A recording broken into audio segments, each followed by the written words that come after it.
It's your boy Mo Brown. It's your boy Van Deezy. And we are the Upstate New York Knicks fans. Welcome to the Upstate New York Knicks podcast, where we give you the Knicks take north of Westchester. We are recording live, located from the 315, Syracuse, New York. We were both Q's-town. We were both born in Brooklyn, New York. With Q's now, you could take us out the city, but the garden is in my heart forever. And ever. Got to take the time to let y'all know this podcast is produced by SFE, Smooth Family ENT. That's me. Check us out on Twitter at Smooth Family ENT. Also, be sure to follow this podcast on Twitter, Upstate_Knicks. Be sure to like, subscribe, follow, all of that. And then last, definitely not least, be sure to follow both of us. Social media, Twitter, Instagram, at MoBreezy213, at FrostMonGuru. That's me. This week was a lot. Some fucking mid. This week was a lot. Mid. We gonna get into it, but yeah. It was some mid. I don't even know. It was some mid. It's nothing. It's nothing to really give. I can't even say it was some mid. This was some it was some trash. dirt. It was some dirt. It was bad. I ain't gonna hold y'all. Soil. I really don't even want to be here recording this podcast. This is rough. This was a bad week. This was a bad week. This was a really bad week. Everything bad about us came out this week. Like, it was literally like somebody was like, what are the Knicks' flaws? And then the Knicks was like, let me show you. We have no paint defense outside of Mitchell Robinson. None at all. We have no clue what fourth quarter execution is. None Zero. at all. Zilch. We can't hit free throws when they count. Zero. Our Zilch. lineup is horrendous. Terrible. Our rotations Terrible. make no sense. It was None just whatsoever. It was hard to watch. And then it was extra hard to watch because one, coming into this week, if y'all been listening, I thought we was going 3-0 this week. I thought we was going to just win games. What's wrong with me? Play actual sport. Play sport. We lost to 3-4? We lost to a lot of mid teams since the last time we spoke. Yep. And so we're on a 4-game losing streak. One of those losses came prior to us recording last week. Yeah, we spoke about it then. Yes, and we just proceeded to sell 3 more times throughout the week. More so it's pain. Mid team. I feel like it's time, and we gonna get into it later in the episode. Yeah, I feel like that might be its own I topic. feel like it's time for a couple of conversations to be had, and we will have this here as a family, as a community, as a community. But let's start off with the reviews. Washington Wizards. Oh man! So we starting off fresh. I will starting off hot. So terrible. Before I say anything, terrible, just terrible loss. Terrible. Kristaps Curry, like it was just Kyle Thompson. It was really Brad Curry. Everybody was cooking us, just cooking us up. But I will say I didn't know Bradley Beal was playing. I might have been more objective. Like it wouldn't have been an easy. We should still beat them, and we said that if Brad is playing, we should beat them. But they're a different team with Brad on the court. So they talked about during the cast, they haven't been 100% all season, and when they are 100%, they're actually over 500. Like they're a pretty good team when Bradley and Kuzma and Porzingis is playing, and that's the problem.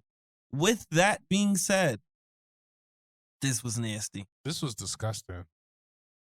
This was actually really gross. I don't even got the box still open. Oh, I got it for you. I got none of that open because it's going to depress me. Let's start it up. So we had a good Jalen Brunson game. Thank goodness, because it was probably the only good game he had this week.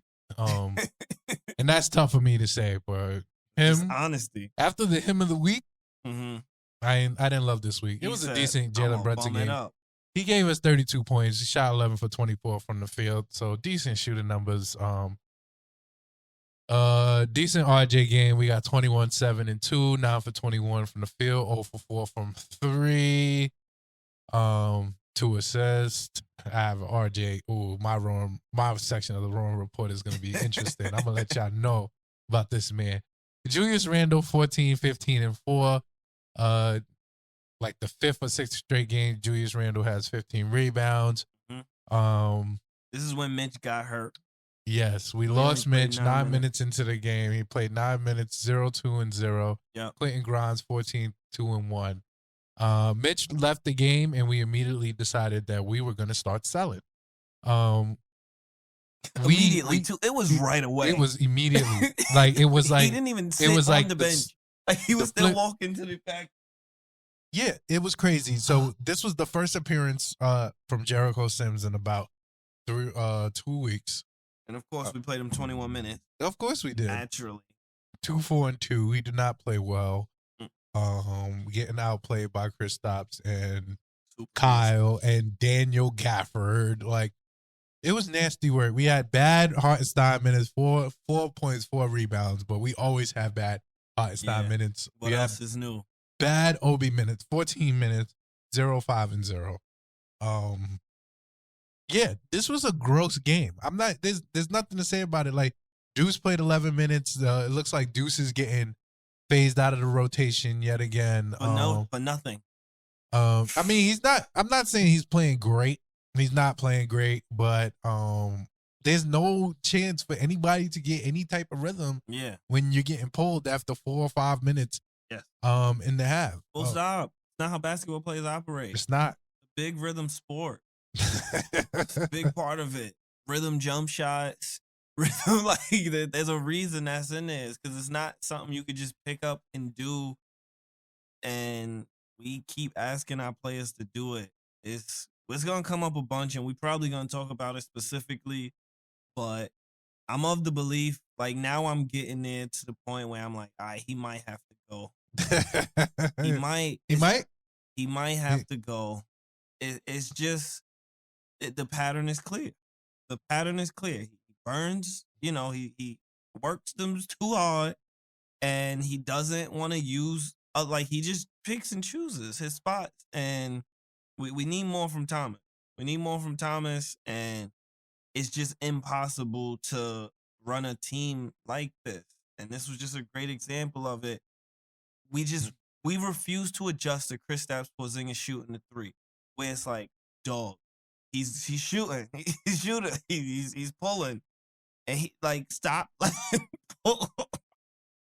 giving him these shots. Like, boy, it doesn't make sense to me. Like, you got to know it's coming. So one thing that's telling about this box score is that our assist leaders are Jalen Brunson and Julius Randle with 4 assists. Jalen Brunson, my brother, 4 assists is just not going to cut. It's not going to cut it. But overall, hear me out. Let's hear it. We're just not passing the ball. Like, the ISO offense is absolutely disgusting. Like, at this point, it looks gross. You putting out bad product on the floor. Yeah. You putting out bad product on tape. We have no offensive strategy. Zero. Like, none. I really want to know what the practices look like. It gotta look nuts. I'm not gonna lie. The practices gotta look nuts for the simple fact that, yes, Jalen Brunson can score basketball. He's good at sport. Yes, Julius Randle is good at sport. Yes, RJ Barrett is good at sport. But we're playing on hard mode. We're playing literally on Hall of Fame for no reason whatsoever. Like, like, this is just the start of a trend this week that just got absolutely out of hand. Yeah. And that got, like, this was the very first game that I was like, all right, like, the ISO offense, it works in spurts. Like, when we are in a rut, like, go get a bucket. Go get a bucket. Somebody, we got players that could go get a bucket. Yeah. That is a luxury.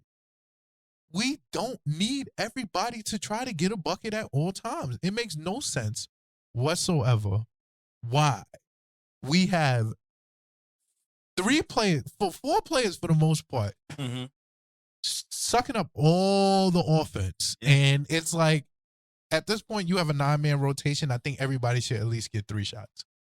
I think everybody should at least get 3 shots. Why does Obi Toppin 0 for 1? Why is Obi Toppin Why is Obi Toppin 0 for 1, but Isaiah Hartenstein is 2 for 6? And he was selling by the rim. And I'm tired of Isaiah Hartenstein. I gave it my best effort. I tried to defend you, bro. It's GG's for you. GG's. I'm tired of you. Get him out. I'm tired of you. Get him out.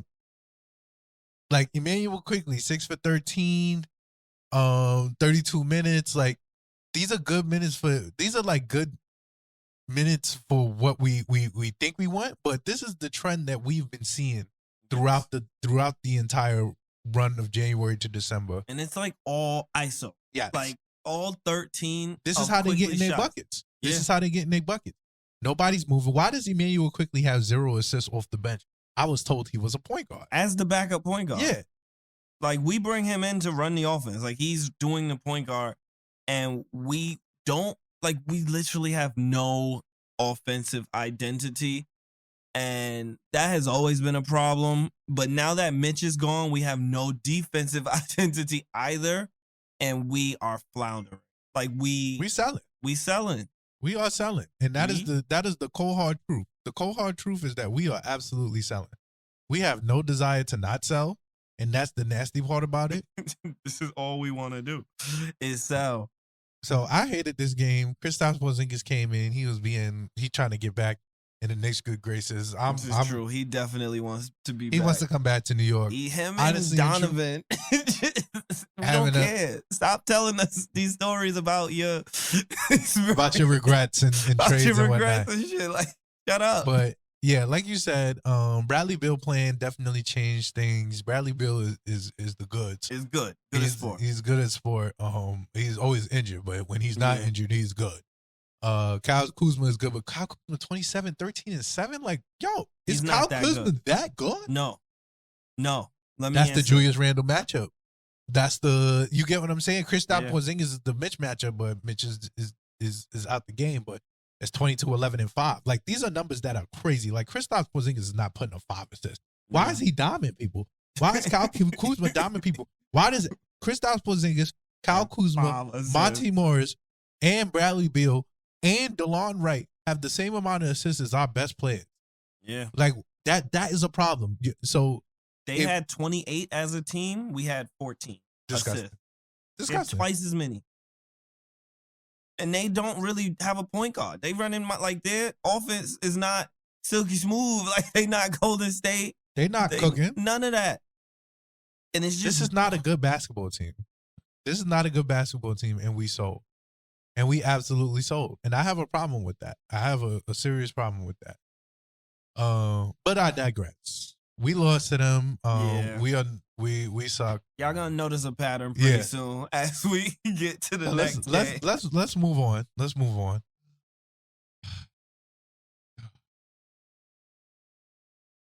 The Trae Young Bowl. Atlanta. Once again, Rayford. So as you guys know, Rayford Young. Is that his name? Yes, that is his first name, Rayford Young. That's why I call him that, Rayford. I'm not doing any homework. Rayford, as you shouldn't. You should not feel compelled to do any more research on Rayford Young, as you should. Rayford Young, and DeJounte Murray, we played them in Atlanta. We both took this as a W, and we both were absolutely lied to. Totally. So it was gross. I'm not gonna lie. This game was absolutely gross. This was more gross than the Washington Wizards game. Yeah.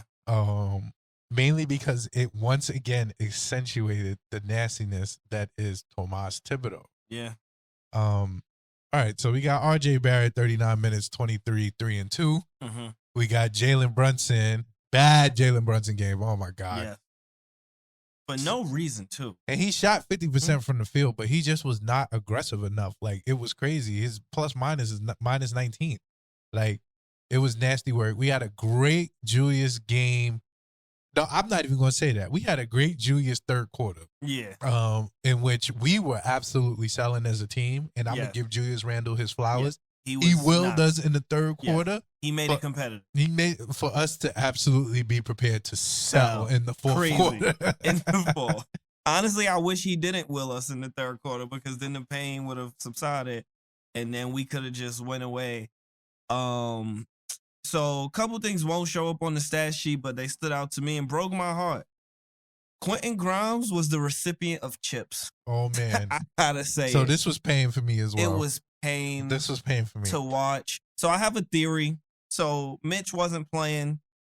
So I do think that when Mitch is not there, our wing defender, I'm not even gonna say defenders, our wing defender, he feels like he has to, go harder to stay in front. He has to, he doesn't have any help behind him. We don't rotate. We just don't rotate. It's weird how we do that. But there was a point where I think Trey had like a 7-point swing where that was a terrible call. Trae Young shot a 3, jumped like 4 feet forward, and landed on Quentin Grimes, and somehow what a terrible call. It was a flagrant on him. Flagrant one. But on Quentin.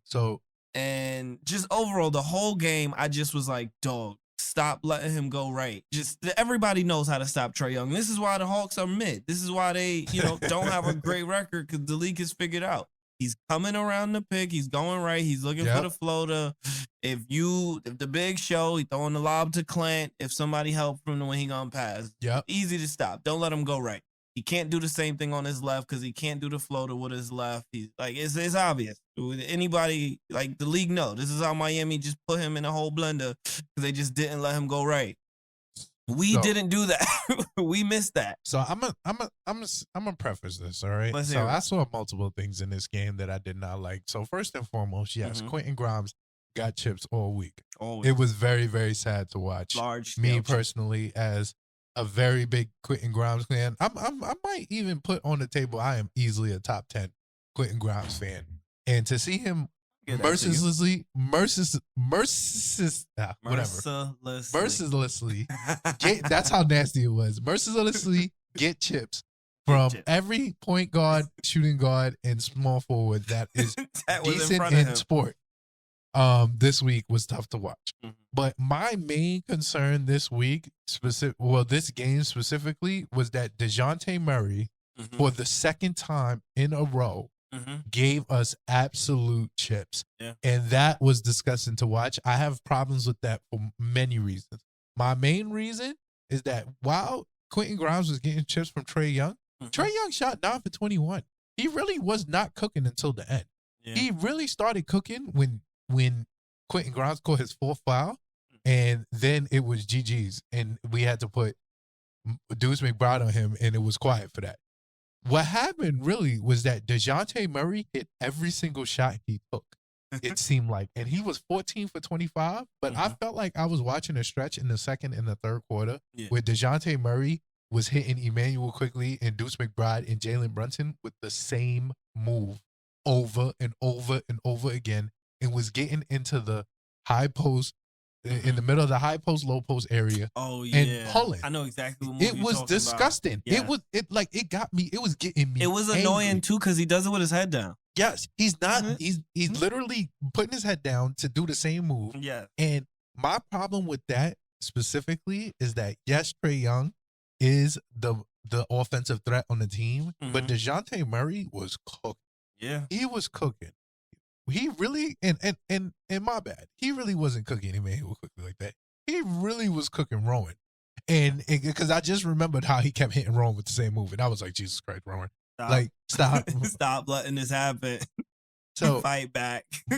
my issue with that is that where is the game plan? Like, they have 2 guards. Like, in theory, you should have 2+ defenders to guard the 2 guards, but that wasn't working. Where is the in-game adjustments where we go, okay, RJ is getting cooked. Quentin is getting cooked. All right? And these are the 2 people that can beat us in this game. Why is John Collins? John Collins has 17 and 9. John Collins' average is 17 and 9. So you held him at his average. He had an average game. You get John what I'm Collins. saying? DeJounte Murray having 29, Trae Young having 27 is how you lose games versus the Atlanta Hawks. Yeah. So you as a defensive coach, or you just having a defensive mindset, or even the defensive players on the court, like, what are we doing here? We lost this game by 139 points. To the Hawks. 139 points, y'all. Hawks. They have two single offensive quarter. players. Everybody else is not offensive. They scored more than 33 every single quarter. 4 quarters. And if you don't know, if you score a 30-point quarter, that's a good quarter. Yes. Whenever it happens, if you have a 30-point quarter, you had a good quarter. That was a good quarter. They did it every quarter. It was I don't know It's tough. what to say because there are solutions out there, but we both know Tibbs will not explore any of them. He's going to happily keep doing the same thing and just live with the consequences. It's tough. It's so tough. It's so tough. Like, we run the hardest version of offense possible where it's literally high ISO Julius for no reason, double comes, move the ball poorly all the way across the court. I don't know who is coaching Julius to exclusively throw cross-court passes when the double comes. It's a terrible habit to build. It is just not smart. Oh, man. Like, that is just terrible. And then it's nasty work. It's nasty work. And to even dive deeper into it, let's look at the bench minutes. Yeah. We got Onyeka Okongwu, 27 minutes, 14-7, 14-7-1. Bojan Bogdan, I'm sorry, this is Bogdan. Bogdan Bogdanovic, 14-2-2 with 24 minutes. AJ Griffin, I don't even know who AJ Griffin is. I think he played for Duke. 17 minutes, bro. And then I'm going over to the Knicks side, and I'm seeing Obi Toppin, 16 minutes. Miles McBride, 16 minutes. Like, they killing us. Quentin Grimes, 16 minutes. One thing I will... RJ Barrett, 39 minutes. Way too much. Especially him just returning. Especially him... He didn't... We'll talk about the wrong report. I'm not mad at him on offense. I'm mad at him on defense. But I'm mad at everybody on defense because it just seems like Jericho is a lick. Lick. Like, just a lick. Just full stop. Wow. And we don't rotate. Our 3-point, what did they shoot? That's a trend I want to watch. So they hit 13. I want to see what Washington shot. We can't defend the 3. We don't rotate. It's like so fundamental. And please reword that. We Can't don't, is not the word. Oh yeah, we don't. We can. We have the ability to. We are more than capable. We just decline that option. That's not something that we're looking for. We're looking to guard the paint because the paint is more important in Steph Curry's NBA. Steph Curry's NBA that won chips, but we, the New York Knicks, the innovative Knicks, are guarding the paint. Let's move on. This is disgusting work. Exclusively and also poorly. So the final sale of the week of our 0-3 week comes courtesy of the LeBronto Raptors. This was the nastier of the nasty. This was the nastiest of them all, if you ask me. 125 to 116 in Canada. Rowan, good game, 37-5. He always plays good in Toronto. It's his homecoming. 41 minutes.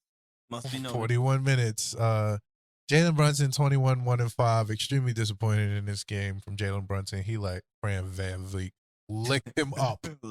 Pause. But he let him cook him. Like, it was disgusting work. I will say, so I'm not giving us no slack. You continue after this. But this was probably the worst officiated game that I'd seen. It was just so, they were about to fight. Definitely the worst officiated game of the 4 LeBronto games we've played. And they've all been bad. And they've all been, that's saying so much. Yes. Because they've all been some mid. Like, just really bad officiating. It was so bad that the broadcast said it. Yeah. And then the broadcast noted that the refs had to start calling things because it was getting so bad. It was getting so out of hand just with the disgustingness. All right, so I have so many problems with this game. Like, this is the game I hate the most. Came out horribly flat. What stands out to me immediately, Evan Fournier, 21 minutes off the bench. Disgusting work. I don't love it.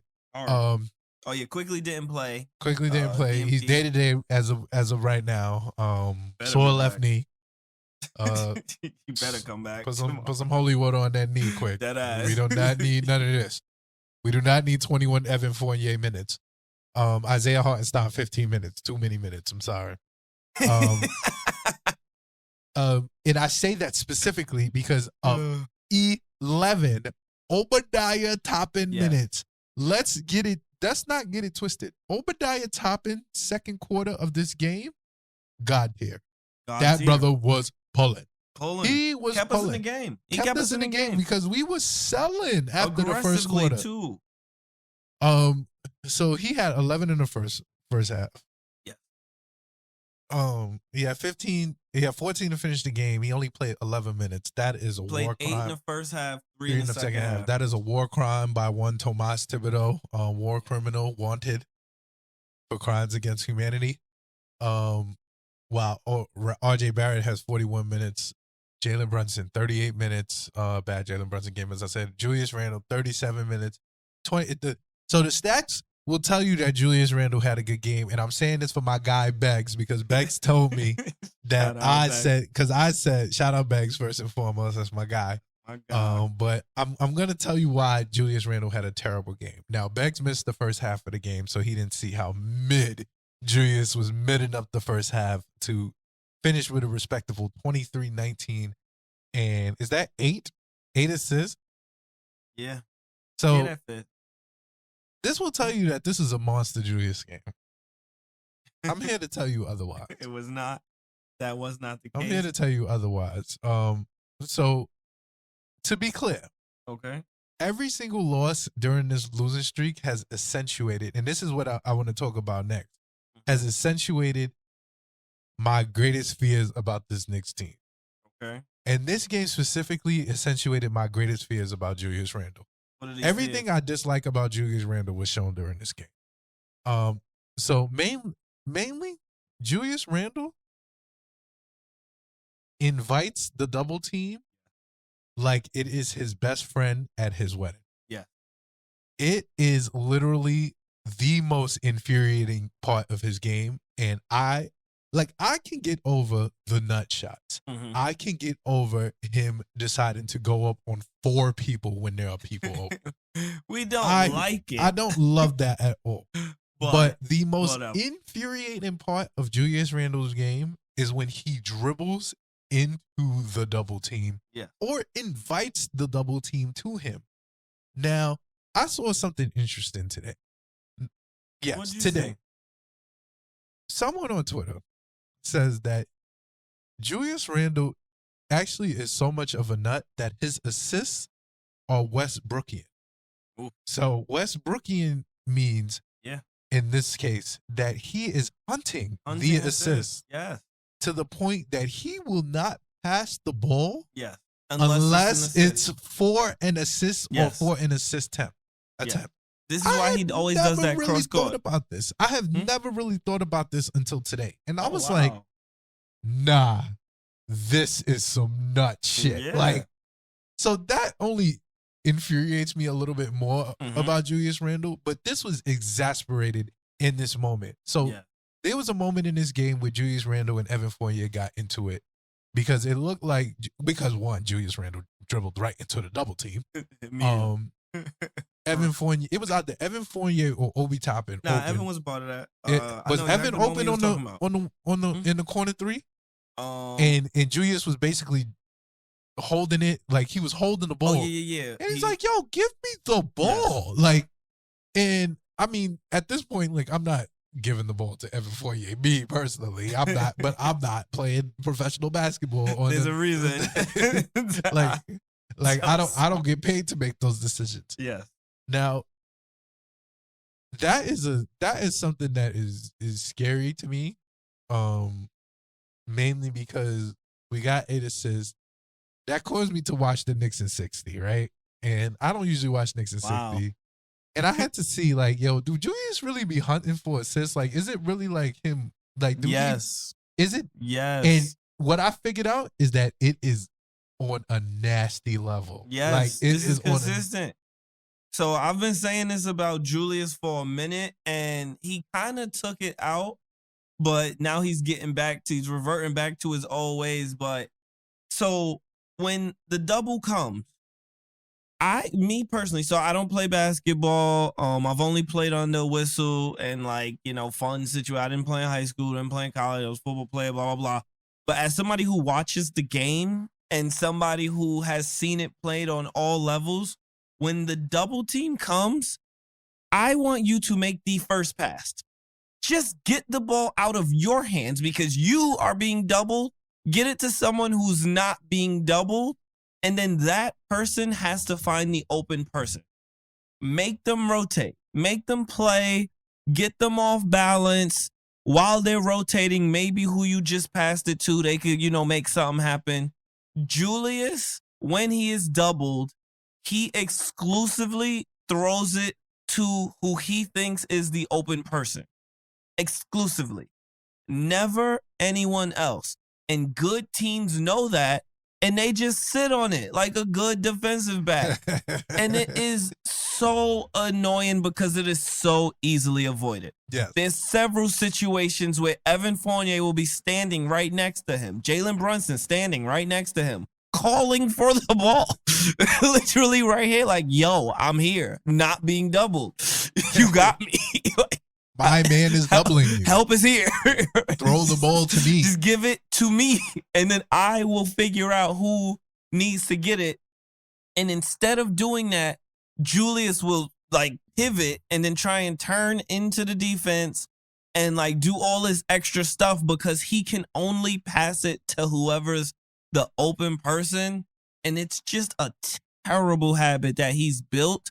And he kind of got away from it earlier this year, but you saw it this whole stretch. I don't know if folks just got the film or if folks just remembered, but Toronto was definitely able to foul. Like, they just was hacking and whacking. The refs wasn't calling nothing until late, but you could just see they came in and they was like, we gonna trap Julius every single time he has the ball.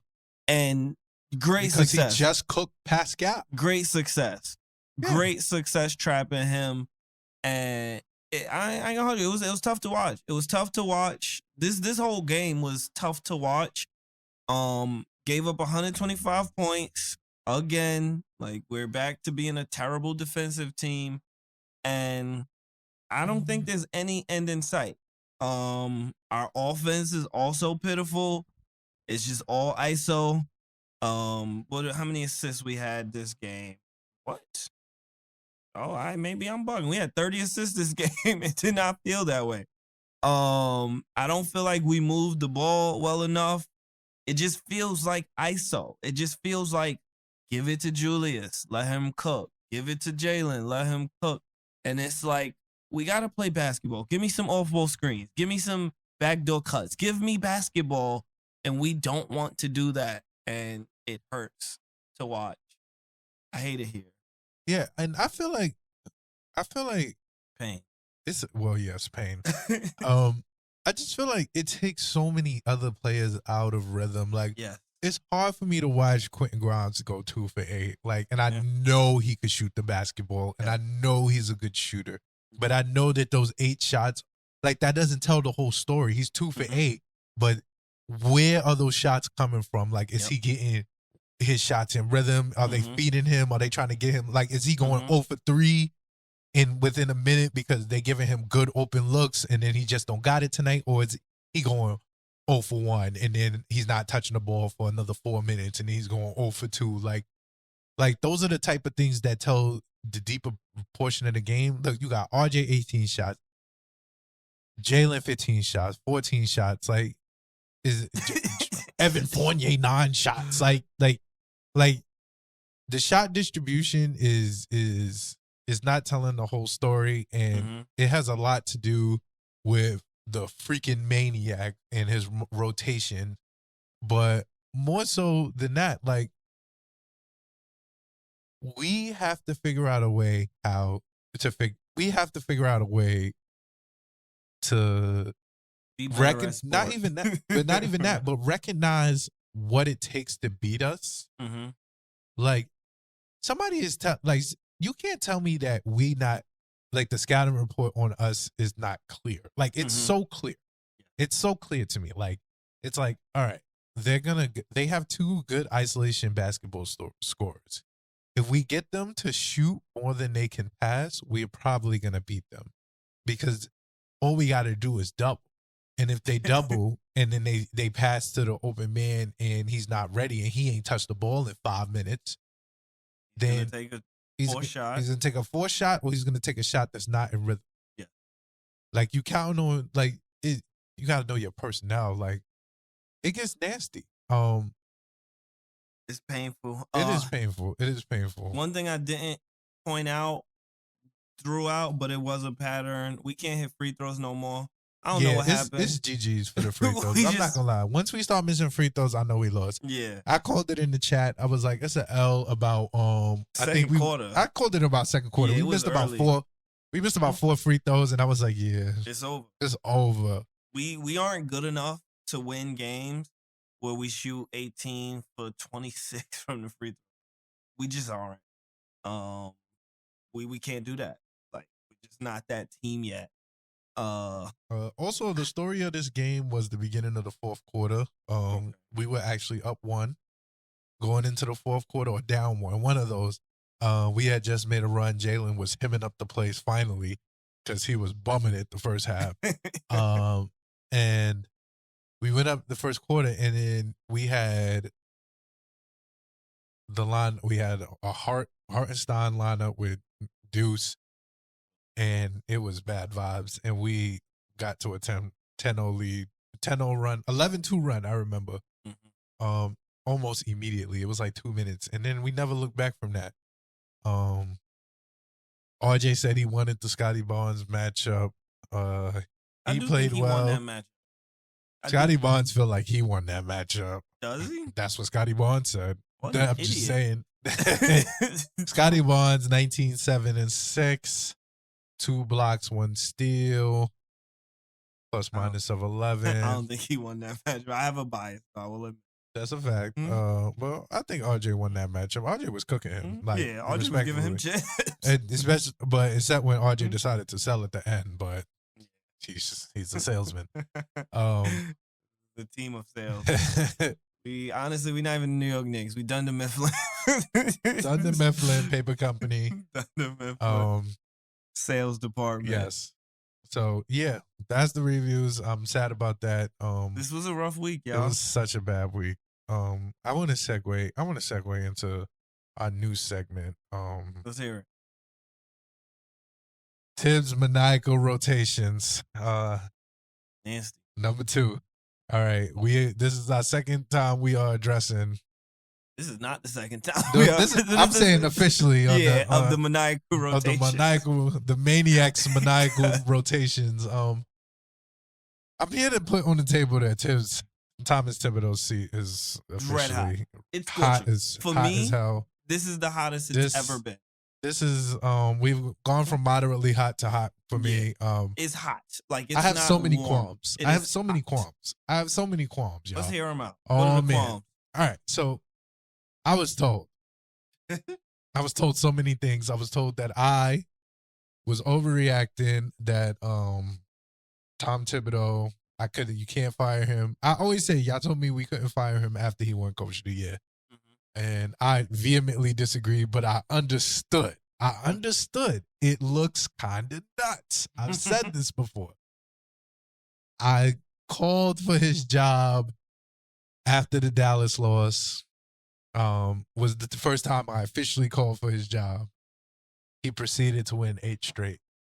Y'all told me you cannot fire a man that won 8 straight. Wait, he won 8 straight and then lost 5 straight. And y'all said you cannot fire a man that just won 8 straight. And I said, I vehemently disagree, but I understand. Get it. We proceeded to win 5 straight again. We have now lost 4 straight. And I am now at the point where I'm not listening to you guys anymore. So just to be objective, Tom Thibodeau is a decent basketball coach. I think as a defensive coordinator for basketball, he would thrive in that role. I'm not gonna hold you. I don't know anymore. We can't guard the three. I only say that because he would only have to be focused on the defensive side of the ball. And maybe, just maybe, he would look and see, wow, this is Steph Curry's NBA. So my main problem with Tom Thibodeau is the fact that he is some men.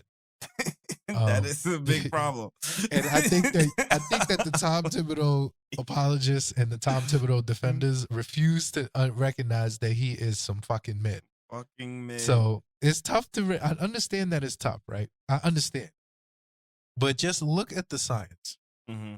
So the math is just the not math. I apologize. The science, the math, whatever. The fact that this is Steph Curry's NBA, and I say this often. And I say that to define what Steph Curry NBA means. This is an NBA where the 3-pointer is encouraged. Yeah. Is encouraged. It's more encouraged than it's ever been. You literally can't guard the three. Like if they you literally play too say hard, you will that get the a flagrant 3-point shot anywhere between at the 3-point line and 5 to 7 feet is a good shot if it's open. Yeah. And you can shoot it. There are people that are capable of doing that. So if you know your this, team. yes. So if you know this, a defense employed to stop the paint makes no sense. 0 sense whatsoever. And I'm starting on the defensive side. We both gonna start on the defensive side. Yeah. That, in theory, makes no sense whatsoever. It's disgusting. So I know the fact that I know, and I've said this, that I've noticed this at the top of the new year, that Tom Thibodeau's defense is literally geared to allow the 3-point shot. It is why, deceptively, we are number 1 in 3-point defense, but that makes no sense whatsoever. Because we give up the most 3-point shots. You're not going to hit over 60% from the 3-point line. You're over a good 3-point shooting night is over 40%. Mm-hmm. So if teams get more over 40% than not, then that's a good 3-point. That's a bad 3-point shooting night. The problem is that we also cannot guard the paint when Mitchell Robinson is not in the paint at all. So we are literally spending half the game giving up 3-point shots at an above average clip, right? And then the other half of the game we're spending with Mitch not out of the game, either with Mitch either being in foul trouble or now injured. We are spending the other half of the game giving up offensive rebounds and easy layups, easy putback layups or layups to the rim. Anytime the minutes that non-Mitch minutes are so bad. Yes. Non-Mitch minutes defensively are the worst minutes in the NBA. And we're getting 48 of these a night. Currently. So you telling me that this is a defensive guru. This is his calling card. This is what he's known for. We have empirical evidence that this man is good at defense, coaching defense. And this is what I'm seeing. 125 to the Raptors, 139 to the Hawks. I'm looking 116 to the Wizards. The Raptors average 112 a game. They put up 125 on us. They are having good offensive games. 24 points from Pascal Siakam, 28 points from Fred VanVleet. Like Fred VanVleet averages 19. I have so many problems with this man. You know Jalen Brunson is a lick. We know Jalen Brunson is a lick, right? But you know Jalen Brunson is your best offensive player. You have to put in systems. Mm-hmm. You have to put in like schemes to scheme him out of a way of being a lick. Yeah. Like there's other aspects to this, like Quentin Grimes getting cooked, RJ getting cooked, Julius getting cooked. Not helping. Not helping defense. Like that's not helping the cause.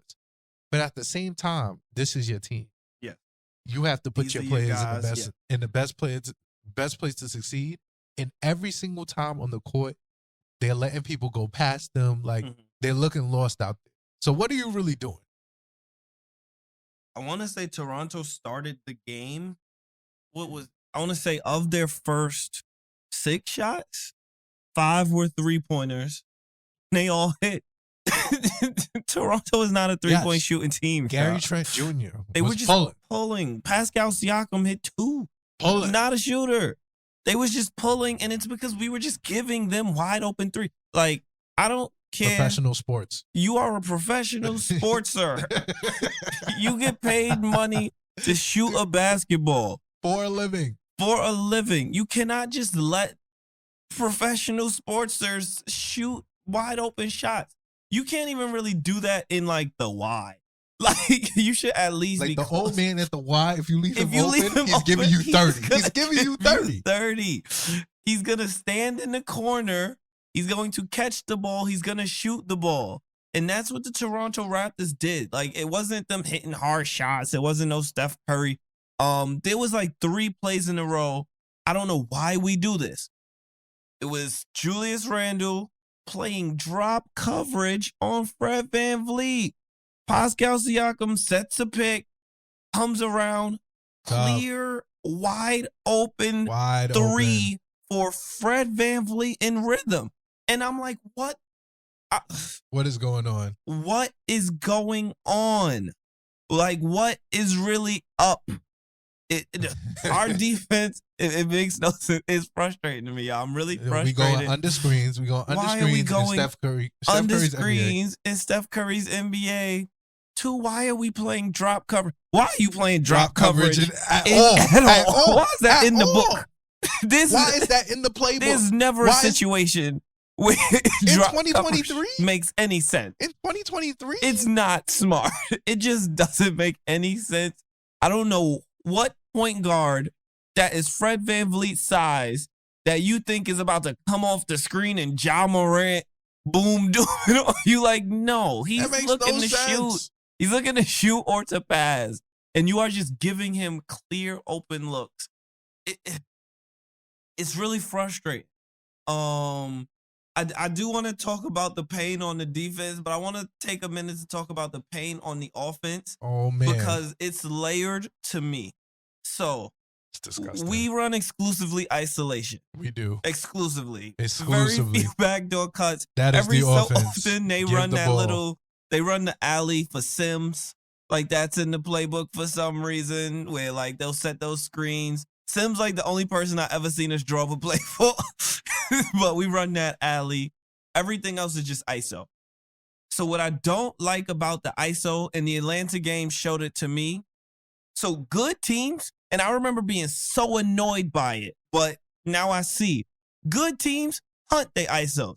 You'll see when in the finals, the reason Al Horford was guarding Steph Curry so much was because they schemed that up. They would set hard screens. You can't drop, so you have to switch. And now you got a great matchup. You got Steph Curry versus Al Horford. ISO. That's a great time to ISO. I love that. LeBron used to do this all the time. He was notorious for it, and he used to blow mine. While us, we go at the strongest defender. Literally, their best defender. That is telepathy on another level. I was just about to say, why do we always? We do it. We was doing it versus Giannis. Bro, we was doing this versus Pascal Siakam, and I was sitting there like, all right, Julius, I understand. Why? I understand. Why? But he is actually a plus defender. Plus defender. And then it's annoying because they have Fred. If it's me, I'm not running the all ISO offense. Let's be clear. I'm not doing that. That's just stupid. Why would I do that? We're going to play basketball. Fred VanVleet in the post. If I'm running an all ISO offense, every single play, RJ to Fred VanVleet. Whoever Fred VanVleet is guarding. Let's screen him open. We screening them open. And they're going to have to double. He's going to be guarding Jalen Brunson. I'm going to have Julius Randle come, high screen, and either they're going to drop and Jalen Brunson gets a wide open 3 that I love, or they're going to switch it. And Julius Randle versus Fred VanVleet. I'll take my if you're going to do all ISO. That's simple. That's offense. The matchup you want to go with. Offense. But we wouldn't do it. We wasn't doing it with Trae Young either. That's not even ISO. That's a 2-man game. That is literally what the 2-man game is.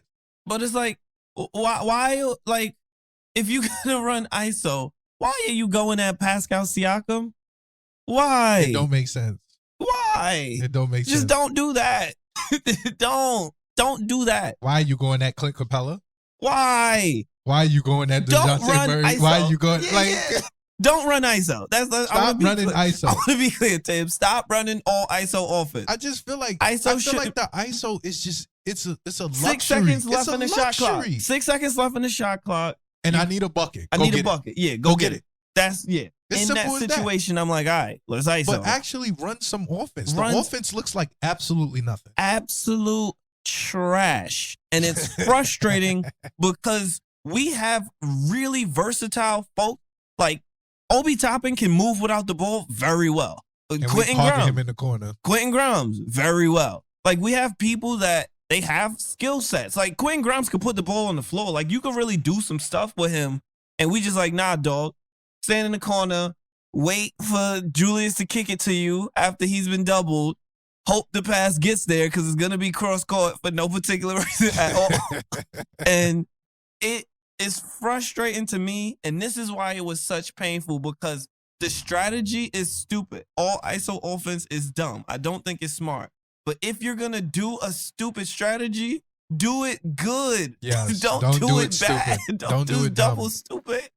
And it's just like, why are we doing this? Why is Tom Thibodeau, a professional coach of basketball, doing, like, if a college team was running this, I would be fed up. Honestly, this is Jim Boeheim. That's really what it feels like. Go get a bucket, Judah Mintz. Like, that's really what it feels like we're doing. And I see this too often in my life. It's like, why are we doing this? It really frustrates me because this Knicks team, we're better than this. Like, if you look, I think we are. Are we? I really do. So, when you compare this Knicks team to other Knicks teams of the past, you got to be honest about the roster. We have a good roster. We have not had, like, Mike Woodson maybe had a roster like this, but Hornacek didn't have a roster like this. Fizdale was terrible. But he didn't have a roster like this. Like, this is probably the best roster we've had in a minute since the Melo days. Really, this is better. I agree KP with you. Team. I agree with you wholeheartedly. And it's like, get us but a coach. I think we have the absolute wrong coach for this that's roster. what I mean. Like, and that's just where I'm at with it. Honestly, I think that the coach is not. He's not like he's not him. Like he's not him. I think that it at all. I think that until we run the offense, we're not really gonna see what we look like. Like I think Jalen Brunson is more than capable of running an offense that's not isolation. Yes. And I think that the isolation should be a luxury, and I think he would average more points if he was in this like if he was scoring more points. Like he was scoring more points, he had more assists. Like there's no reason why Julius Randle should be assist hunting. There's no reason why RJ Barrett can't pick his head up when he's dribbling the ball. Like it don't make no sense. There's no reason why Quentin Grimes is taking one shot per 6 minutes. There's no reason why Emmanuel Quickly is coming in the game and having 0 assists, and he felt like he got to hunt his shot. Like it's too much. Like it felt like everybody's trying to get their shot up, and we had a good run. It was a good run. I'm gonna give it to us. We beat up on the teams we were supposed to beat up on. But it's catching up to us. The minutes is catching up to us. Yep. Tom Thibodeau called us the minutes police. Yeah, I'm gonna be the minutes police. And I'm gonna be the minutes police because you cannot play like in Kawhi Leonard's NBA. You go in the low management era. You out here playing people 40 minutes. Like that's not what the good teams is doing. Like that's just as simple as that. Besides what Boston and Jason Tatum plays minutes like that, who else is playing minutes like that? Who else? My thing is like our strength. Like we're not a top-heavy team. Like top-heavy teams, it makes sense. We have depth. Yeah, we've been saying it all season. Like if you have Kevin Durant, it's like you want to play him a lot of minutes. If you got Giannis, if you got somebody like that, and you just have one player that's like head and shoulders top heavy above the rest. We are not. We do top not have heavy. a top 20 player on our roster. Right there's no now. top 20 player. Like our strength is that we supposed to be a deep team. Yes, a lot. We're supposed to be, and we're absolutely not using our depth. Not using our depth, and it's not working. And it's like it's one thing if it's working, then I'm like I tip your hand. But like now it's a pattern. So we'll see what happens over the course of the season. But it feels like we're fizzling out. It feels like folks are getting tired. It feels like there was a game where Brunson and Julius, they just was shooting short. Their shots were just short, front of the rim.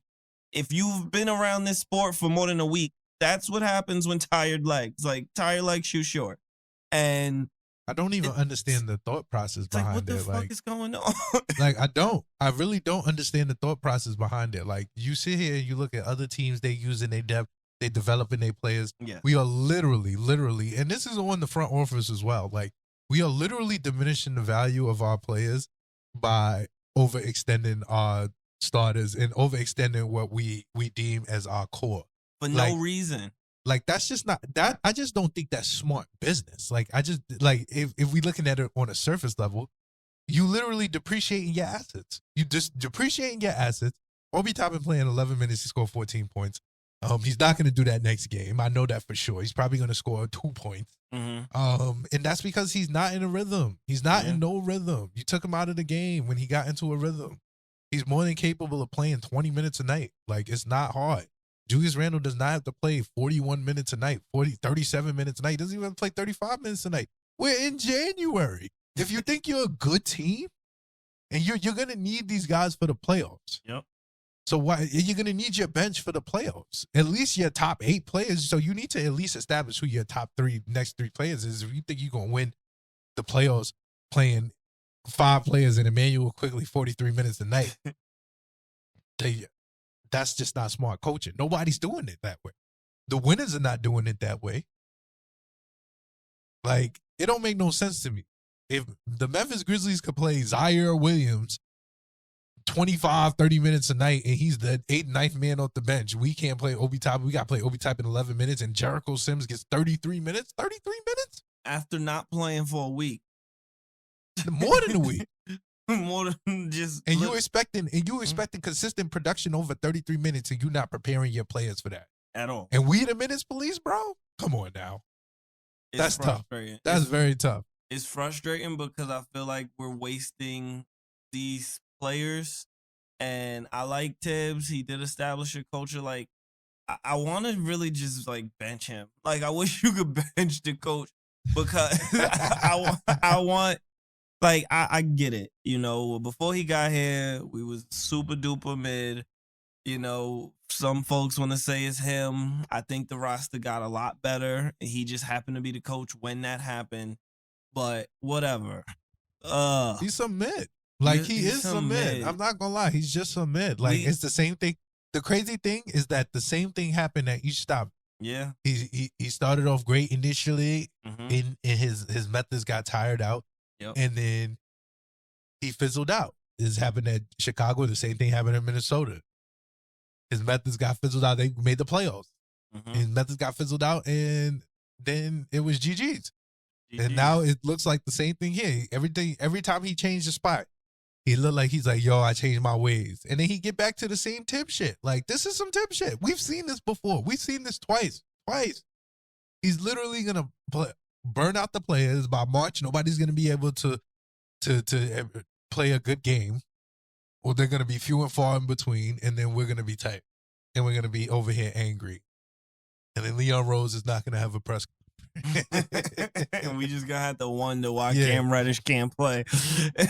We just gotta guess. I'm not gonna lie. I got the over under on Cam Reddish not getting traded at not getting traded. You don't think he's getting traded? I think just to infuriate the fan base. Just to piss us off. Just to I'm let so us know serious. we are not in control. I think just to infuriate the fan base. Mm-hmm. I mean, I could see it. Nothing is making sense these days. Nothing. And like, this would be right in line with that. I feel like we don't have a vision as an organization. Like, we've said it before. I feel like Tibbs and Leon don't talk to each other. I feel like they're not bros. Yeah, like they don't have the cell phone number of each other because nothing be mathing. It just don't make sense why you would do some of the things that you do so consistently as you do them. And it's not gonna make sense either. That's the crazy thing about it. It took me a minute with Tibbs. I wanted to give him a chance because the players like him, and I know that that's a hard bond to break. But that's important. It's important, I guess. But nah, if you're gonna run if you're gonna tell me your calling card is defense, you can't give up 140 a night. That's nasty work. You can't have teams consistently going well over their average versus you. 12 points over average is nuts. That's like 10% more. Like, that's a big jump. And if you look this week, everyone was at least 10 points over average. And it's like, we should be an average defense, but we should not be a much worse than average defense if you're a defensive guy. Like, you can't run out a terrible defense and then all ISO offense. You got to pick one. You can't not make adjustments, bro. Yeah. If they're shooting threes. If people is getting cooked, make the adjustment in the game. Don't make the adjustment for the next game, like, because then they're just gonna make another adjustment. Yes, and it's like this fool. It's frustrating. Maniac. I don't got nothing else to say on it. Tibbs is depressing me. Submit. It's Tom. It's Tom. It could be Tom. Oh, it's Tom. Let me stop. I got to stop. It's time for the Rowan Report. It's time for the Rowan Report. This is another. Okay. Let the people know who you are. So I am Maurice Brown. I am RJ Barrett's number one fan. Number one. I am number one by virtue of being closest to Canada. I have been an RJ fan since before we drafted him. I was actually one of the people that was hype on draft night because I knew how the on the night of the draft lottery, because everybody wanted Zion and Ja, and I was like, no, RJ is him. Trust me. We could have had a cringe king, but we didn't. This was a rough week. This was a rough week for everybody. RJ's not like exempt. Yeah, he's not exempt. It wasn't just a rough week for RJ, but this is the Rowan Report. So I'll give y'all numbers starting in Washington. 38 minutes is too many minutes. Just right out the gate. First stat, 38 minutes. No. 21 points on 21 shots. Not what you want. Wow. Not what you want at all. It's really bad. It's not at all what you want. 0 for 4 from 3. Not ideal. 7 points. I'll take 7 points. So if you say, 21, 7, and 2 is not as bad, but then you see the 4 turnovers. You looked at it, took him 21 shots, plus minus 15 game high.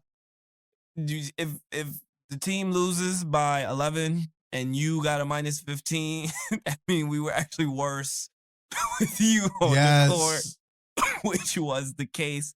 He cannot guard Kyle Kuzma. He cannot. He can't. I said it Stop before. Stop asking for the matchup. I said it Rowan. before. I don't know why we didn't switch it. Why do we just leave my guy out there to try? Where's the coach? It's too much overconfidence. Throw the towel in. It's too much overconfidence. This is a bad matchup for him. Learn that. He can't do it.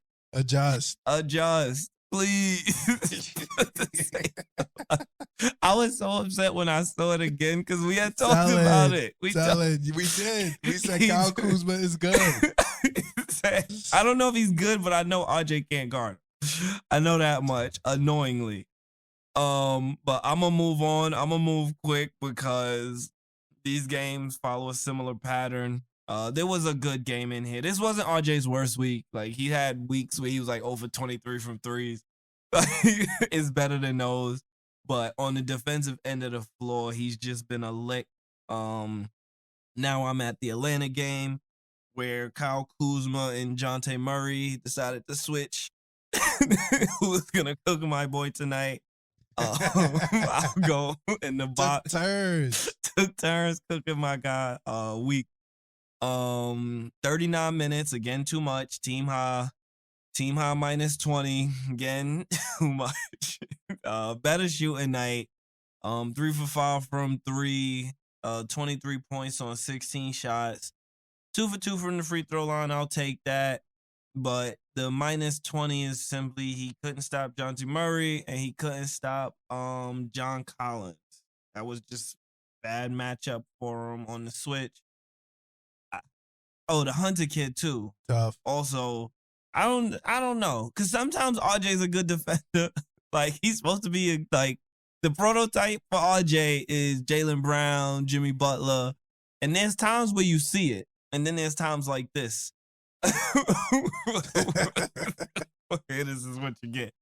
He didn't get no favors from Brunson or Julius this week, but this was not a great game either. This wasn't a terrible game. Like this was more of a team game. Like it was the 139 points scored on him, but he did his part in that, and it was really nasty. And now we are in Toronto. So this game, I'm not gonna put too much on him. It was not hooping. He was hooping on offense, was not defending. Was it? It wasn't Pascal. Tough. Fred was giving us chips. Who was giving us chips? Let me look at the stat line. Oh, Gary Trent. And Trent Jr. I want him on the Knicks now. Fred was also giving us chips. I'm sold. Fred was giving Jalen chips. He was. And Quentin. They was taking turns. I do think he won the Scotty Barnes matchup. They were going head to head for a little bit. Like they were guarding each other. And Scotty had 19 points, but 19 on 15 shots. I'll live with that. I'll go line by line for RJ. 41 minutes. Again, too many minutes. Just not smart to play him this many minutes.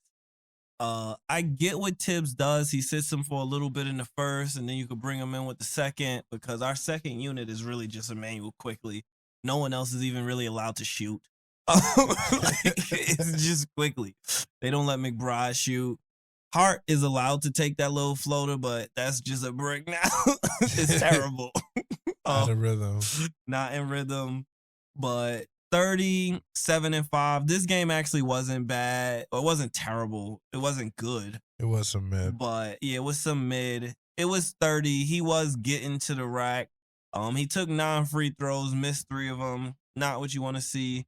Shot 4 for 8 from 3. I don't hate this game offensively. I don't like it defensively. I want to see you get better at defense. Full stop. Offense. I think your offense is a complement to your defense, not the other way around. If you have a good offensive game at the expense of a good defensive game, it's usually not going to spell well for our team, because we rely on you for defense. We don't necessarily rely on you for offense. Like we got Brunson, we got Julius, like other folks can play offense. If you decide to not play defense, that means Quentin Grimes is our only defender on that night, especially with Mitch being out now. And you did not play defense a good amount of these games, 100% of them. Overall, bad week. I'm not going to panic and say it was terrible. I want to say D+, but I'm going to say C-. Not the best week, but 30 points versus Toronto, that was nice to see. But overall, you can't just get cooked by Kyle Kuzma.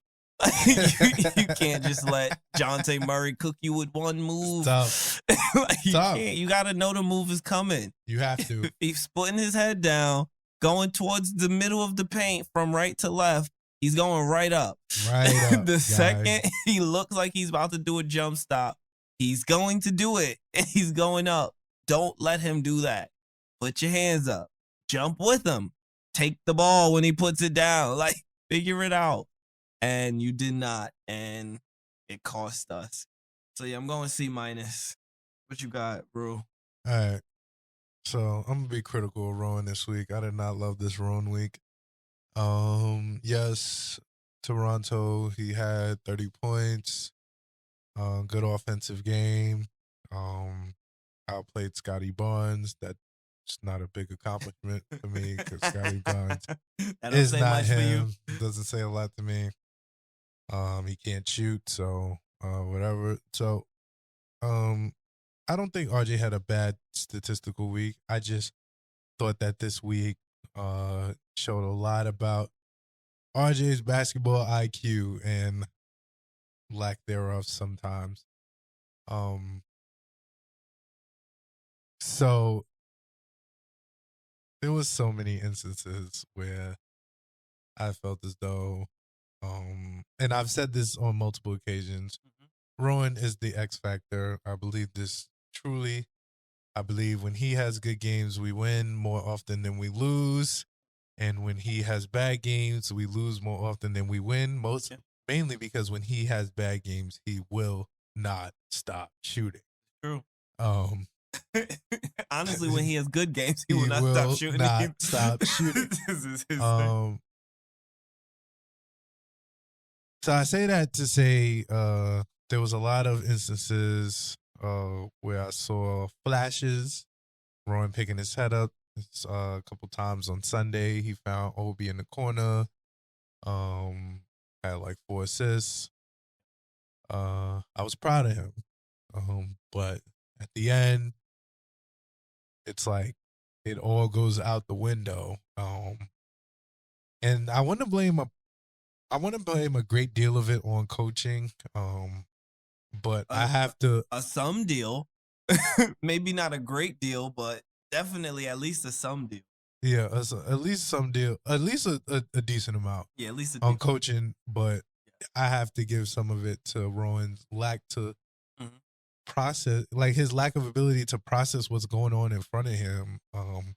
I've said on multiple occasions, like Rowan is big enough now where he is getting past the first defender very easily. Consistent. He's there now. For him to take the next step, it is the second defender. Like, you are making over $100 million. As I told you, I only critique people making over $100 million critically because I feel like you make over $100 million. Make over $100 million. I'm sorry. Those are the rules. Those are the rules. So if you can't read the second man more often than not, like, you are doing detrimental shit to the team. Like, to some point, to some effort, like, I understand, Rowan, you could get to the paint. I understand that you are stronger than most people. And I understand that there's like a 48-52% chance that the ball might go in the basket, especially if it's on the left-hand side. What I don't understand is that, my guy, there's so many options for you out there when you get past that first defender and you need to choose the best one most of the time. Now, if you chose the best one most of the time, this would not even be a conversation. I would just be like, yo, RJ is just going nut 30% of the time. But it is your ability to go nut 70% of the time. Oh, what he does. That gives me my qualms about Rowan Barrett Jr. And I don't think that'll end anytime soon. I think, well, at least until we get a better coach. I think Rowan is capable. I think, like I said, my main concern with him is been quashed. The fact that he could get past his main defender. He could not do that before. That was not something he was good at doing before. He usually would just try to outmuscle his way to the paint. But now he can dribble his way past the first defender. But that's offensively. Defensively, you are selling. Like, it has been a sales job all year. It has to be said. I've been tight-lipped about it, but it has to be said. You have been selling. You have been paid over $100 million to be a good player that plays defense. And the plays defense part has not been here. It's not been here. They are hunting you, sir. They are hunting you out. Yeah. Because, like I said, I don't know if it's the extra muscle that's slowing you down, but you are being hunted out. And it looks gross. And the only way that the Quentin Grimes, RJ Barrett backcourt works is if they're both clamping up. Because Jalen Brunson is not clamping up.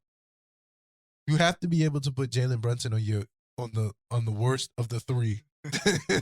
Like, you have to be able to do that. And if you can't do that, then that's tough. Yeah. Like, that's very tough. And I can't take Rowan selling like this. So I'm giving Rowan this week D+. Stop selling. Stop selling. Bad week. Before we go into the previews, you want to talk a little bit about the trade rumors? Oh yeah, let's Deadline talk about coming it. up. Some of these, they aren't terribly nasty, but So let the record show, and I'm stating this right now.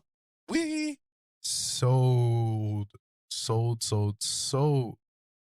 the Cam Reddish possible trade. okay. The Lakers have traded Rui Hachimura for 3 second rounders, and Kendrick Nunn. If the market for Rui Hachimura, a rotational player, is 3 second rounders, because that set the market for the market for the trade deadline. Yeah. Rotational player, he's a ninth man on the bench.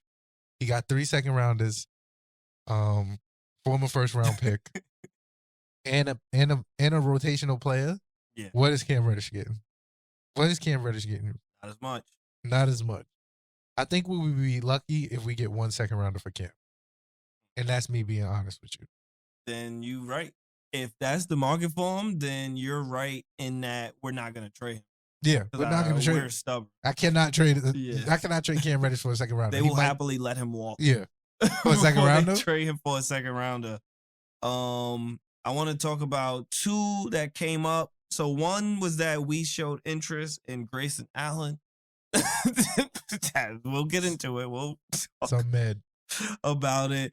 But the other one, the one that I am interested in, is that Milwaukee is looking to trade Serge Ibaka. So granted, Serge Ibaka once upon a time was elite. I think he won Defensive Player of the Year, right? He did. He got Defensive Player of the Year. Did. This is not that time. That time is long gone.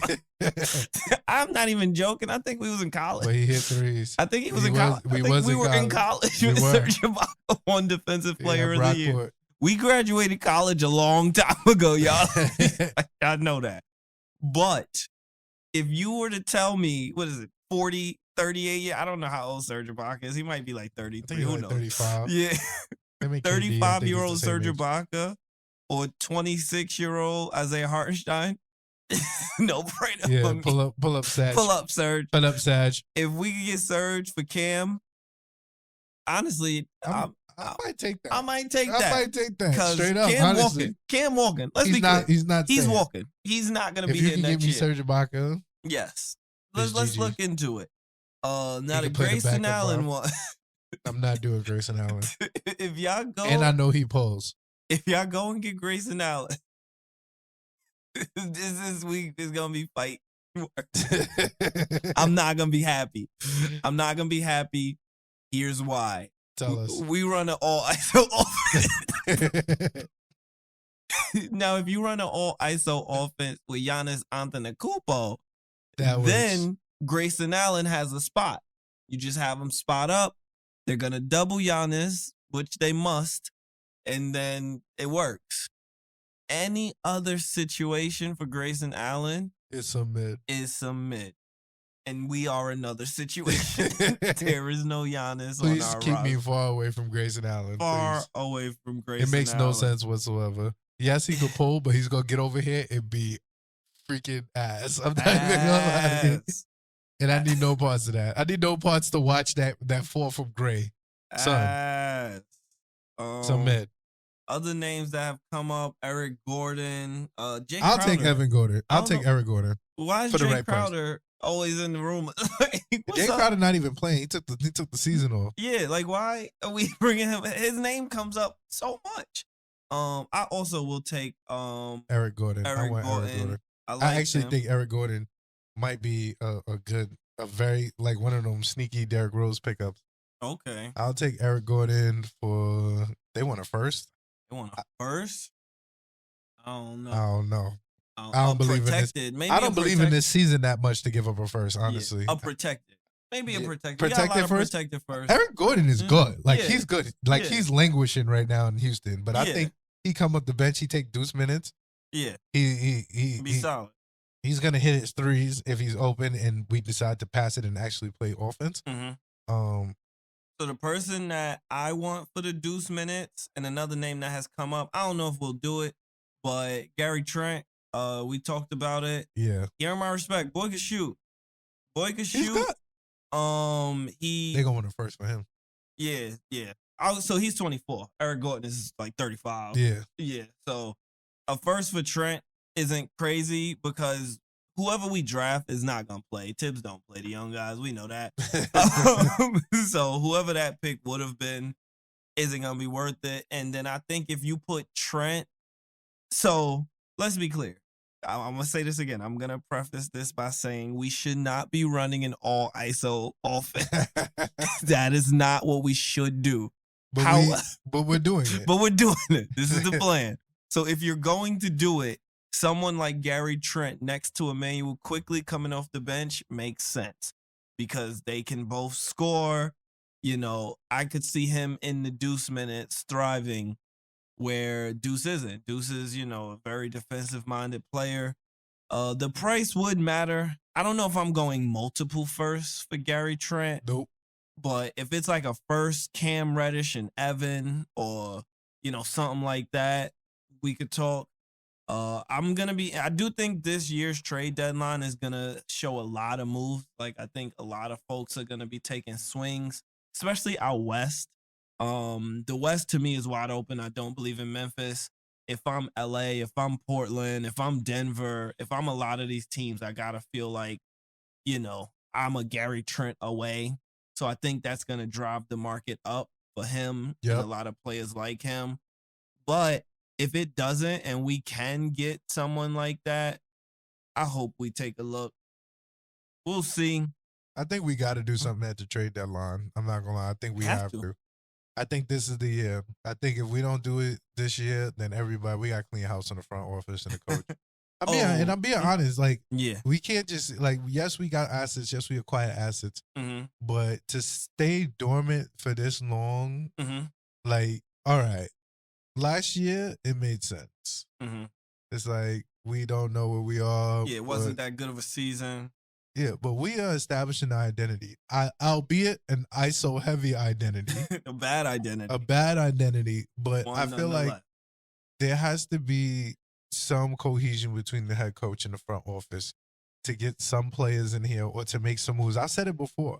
Like, I love the young guys, but I'm ready to move on from at least make us one trade so that we can have some direction on where some of these players is going and get some people in here, because the obvious analysis of what we're doing is that we're trying to stay competitive while keeping our draft board heavy, but at the same time, we're not gonna play no kids. We're not playing. So that's contradictory to me. So it doesn't make sense at all on any on any level, on any side, on any level. It doesn't make sense. So I just want something to be done, because I want to ask your opinion. One of the names that came up, we talked about it in the group chat, but Reggie Bullock.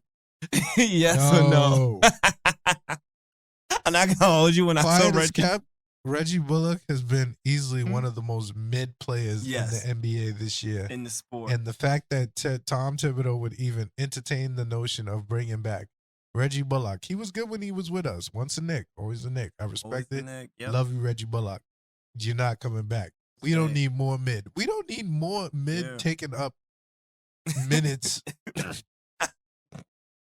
Just being mid out there. Like, just midding it up. I don't need to see you pull 5 times and miss 5 times. I don't want that. Stay with Luka. Easy enough. Previews? Previews. It's a rough week ahead of us. All right, it's a rough month ahead of us. I think the next. It's a rough life.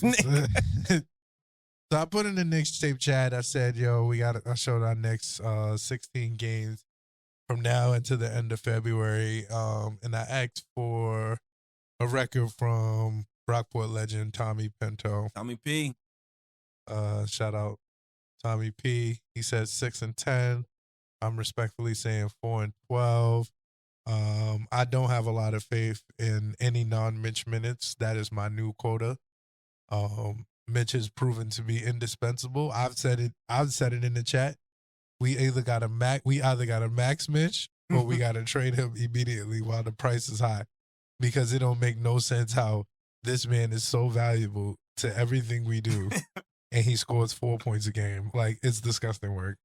He's not even on Draymond level of efficiency, and he still scores 4 points a game. But he's out here playing defense, making up for all of the terrible defensive efficiency that our point guard and our power forward and our small forward have. Yes. That and also the offensive glass. Yes.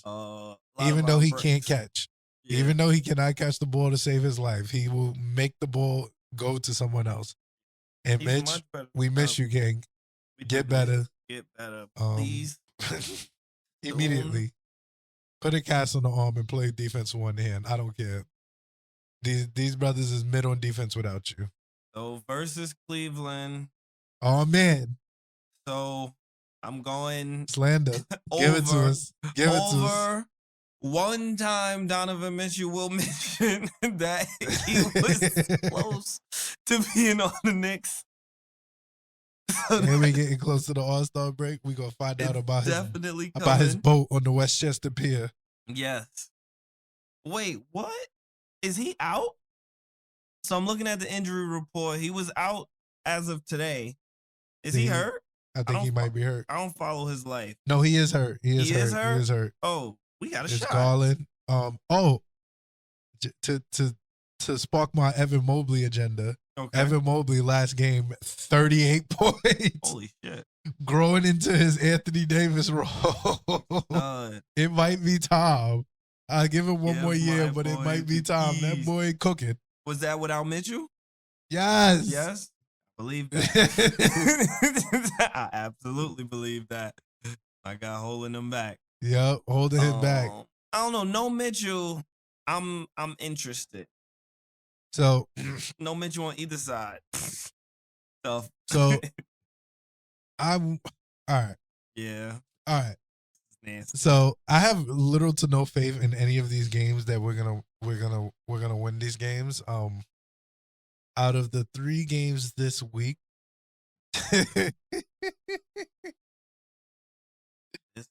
I want to say this is probably the game that I think we might win, but I have very little to no faith. I'm right with you. Yeah, I'm just being absolutely honest with you. No Donovan Mitchell, so that should be a good thing. But like I just said, Evan Mobley decided to start cooking. Darius Garland. Darius Garland is the goods. The goods. Jason Allen, Jared Allen. He's gonna play defense. And we have no Mitch. So, oh God. Yeah. So, I know. I completely didn't factor that in. It's not looking good for our heroes at home. All right. And we at home? Oh, my gosh. Yeah. All right. So, the line is only Cleveland by 3. What do they know that we don't know? Why do they think we stand a chance? All right. So, if Emmanuel Quigley doesn't play, this is an L. I'm not gonna lie. I can't do it. Yeah. I got to be honest. I can't lie. Yeah. This is an L. I think we lose because Darius Garland scores 30 points and 15 assists. I think Jalen Brunson has a decent game, but probably not a great game because he's in a little bit of a rut. I think Julius does not have a good game. I think just the fact that he's going to have to be the pseudo 5 and have to board with 2 people that average over 10 rebounds a game, that's going to be tough. He's going to get frustrated.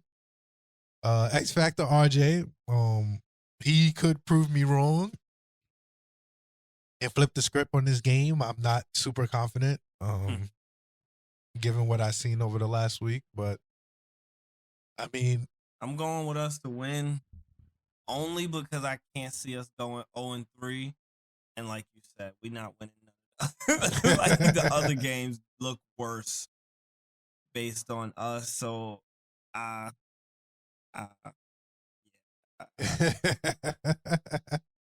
just tough. It's tough. This is a tough part of the schedule. And if we were in a groove, playing good offense, playing good defense, I would feel more confident about a couple of these games. I'm not gonna lie. But it's just not looking good for our heroes.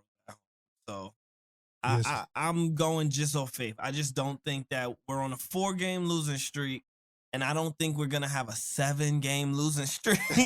Ollie, So I think we break it here, and then we go into Boston. Live. Nice. So to talk about the Celtics game, not looking forward to this game at all because we have not been playing well. But I am excited to be joined by special guests, two of my work friends. I guess I'll let them introduce themselves. I'll start with you, Zach. Oh, before we go, I Okay. just want to let the Knicks fandom public know this was Breezy's Breezy's idea. This was Breezy's Breezy's idea. idea. To bring on Celtics fans. No intellectual property on Yes. the Celtics fan segment Yes. that Breezy has brought to the Upstate In my Knicks defense, podcast. though, when I suggested this, we was hooping. We We was on like a 7-game win streak. slander. So in my head, I was like, "Oh, we gonna punch them out."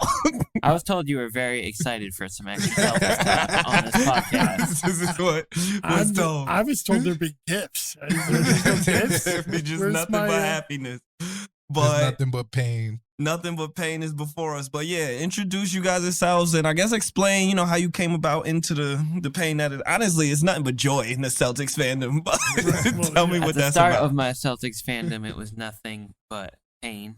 Okay. I'm Zach. I was born in Massachusetts. Boo. My Boo. earliest Celtics memories were the Rick Pitino era. Pre Ugh. Paul Pierce. I had a Ron Mercer jersey. Oh man. Yep. So So I suffered for a while. Tony Delk? Pre Tony Delk. Pre- Tony Tony Delk was Delk. a great era. The Tony Delk. Pre Paul Pierce. I don't Tony even Anderson remember. era. I mean, there was Ugh. the Vitaly Potemko era. The Okay. end of career Vin Baker era. Vin Baker. But not the good Vin Baker. Once a Nick, always a Nick, though. Yeah. Big Vin. we had So we Vin had Baker. some lean years before Okay. the big 3 years, but then That's since the it's Larry been- Bird isn't walking into that gymnasium years right there. Yes. You know, It He didn't was even bad. want to talk with y'all. no. Well, Rick Pitino got mad at the fans. He's like, Larry Bird ain't walking through that door. I'm like, no, you're walking out. Whatever. But no, thanks for joining us, Zach. Big Zach Dustin. Corver. I'm Dustin. I grew up in Syracuse, but I am a Celtic fan because I'm an old guy in this room, and I grew up in the late '70s, early '80s. I watched, Mhm. Magic and Larry Bird, the famous Indiana State, game, and Sheesh. Yeah. I don't know, like when I was growing up. I mean, obviously, you can make the joke about the white guy liking Larry Bird, and that was true because I was a white guy who couldn't jump, and Yeah. I wanted to play basketball. But Also, but- Larry Bird was hooping. He yeah, was. Like, it's Larry not Bird like he was hooping. mid. Yeah. But MVP. there was something about the Celtics grit that I liked over the Lakers flash. The Celtics were the guys who brought the lunchbox to work, Yeah. and the Lakers were the guys who drove the Corvette. And Okay. it was just It's I- LA, baby. Yeah, so, Showtime. but it was like Russia, USA. You had to be like on one side, right? gotta pick. There was a binary option in the '80s. I mean,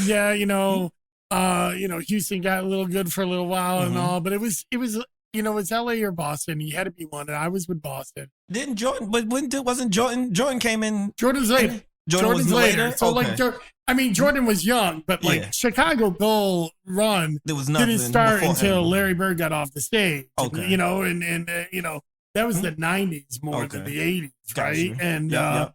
but I often wonder what is I came in the glory days, Mhm. and then I had to live through Okay. the Len Bias death Oof. and the Reggie Lewis death. Oh yeah.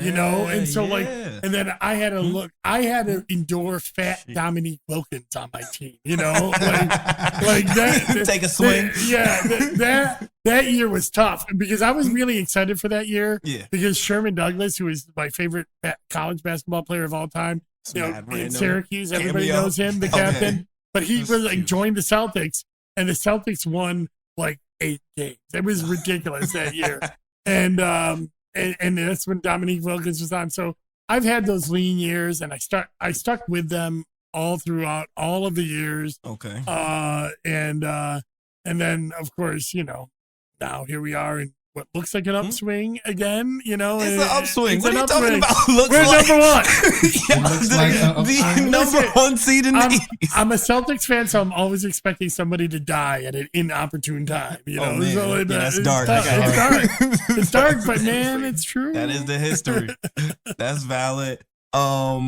So yeah, so we're gonna talk about the game a little bit. I really don't want to talk about the game, if I'm being honest, because I have nothing but poor things to say about the Knicks.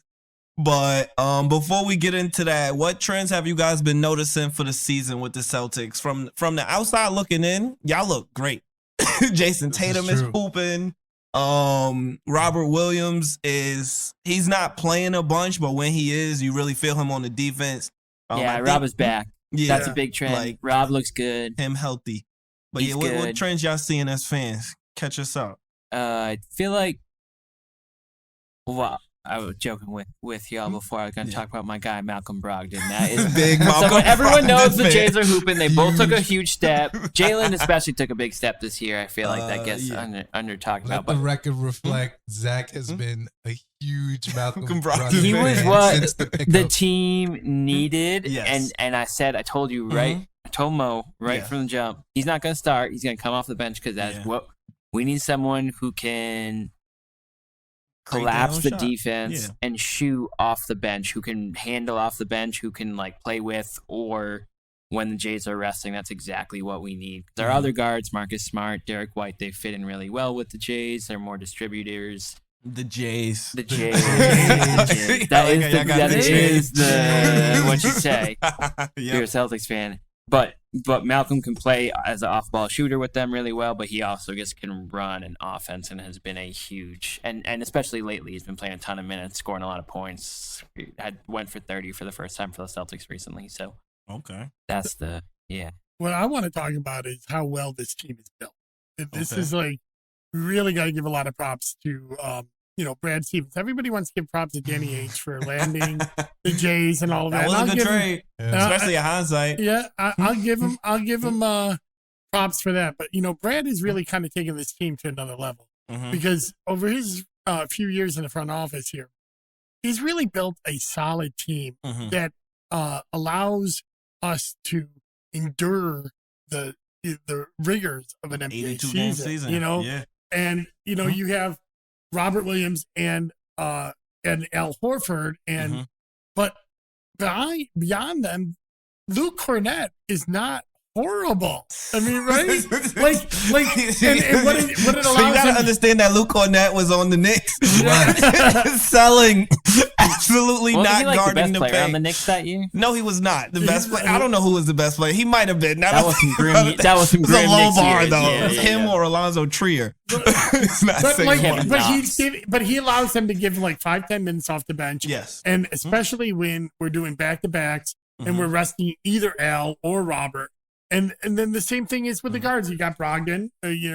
Zach talked about Brogdon. Yeah. But also, they have Marcus Smart and Derek White. Yep. And then of course Jalen can go over and play big in the guard rotation as well. Yeah. And help Peyton Pritchard run a game for us just a couple of days ago. Yeah. And it's just an incredibly deep team.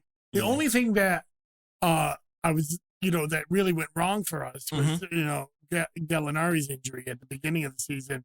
But yet Sam Hauser has stepped off the bench. And he had a rough patch. He's starting to shoot his way out of it. He played better today. But is Gallo done? Like he's done for the year? I haven't followed this at all. He's done for okay. Yeah. They show videos of him shooting free throws every once in a while. No chance he makes it for the playoffs? There might be a chance. I think he's a trade target. I think they're going to trade him with his contract and try to get maybe him. because they can get matching salary. Yeah, they can attach a first rounder to a bad team or something. Yeah, okay. Or get put him and Peyton together and get something else.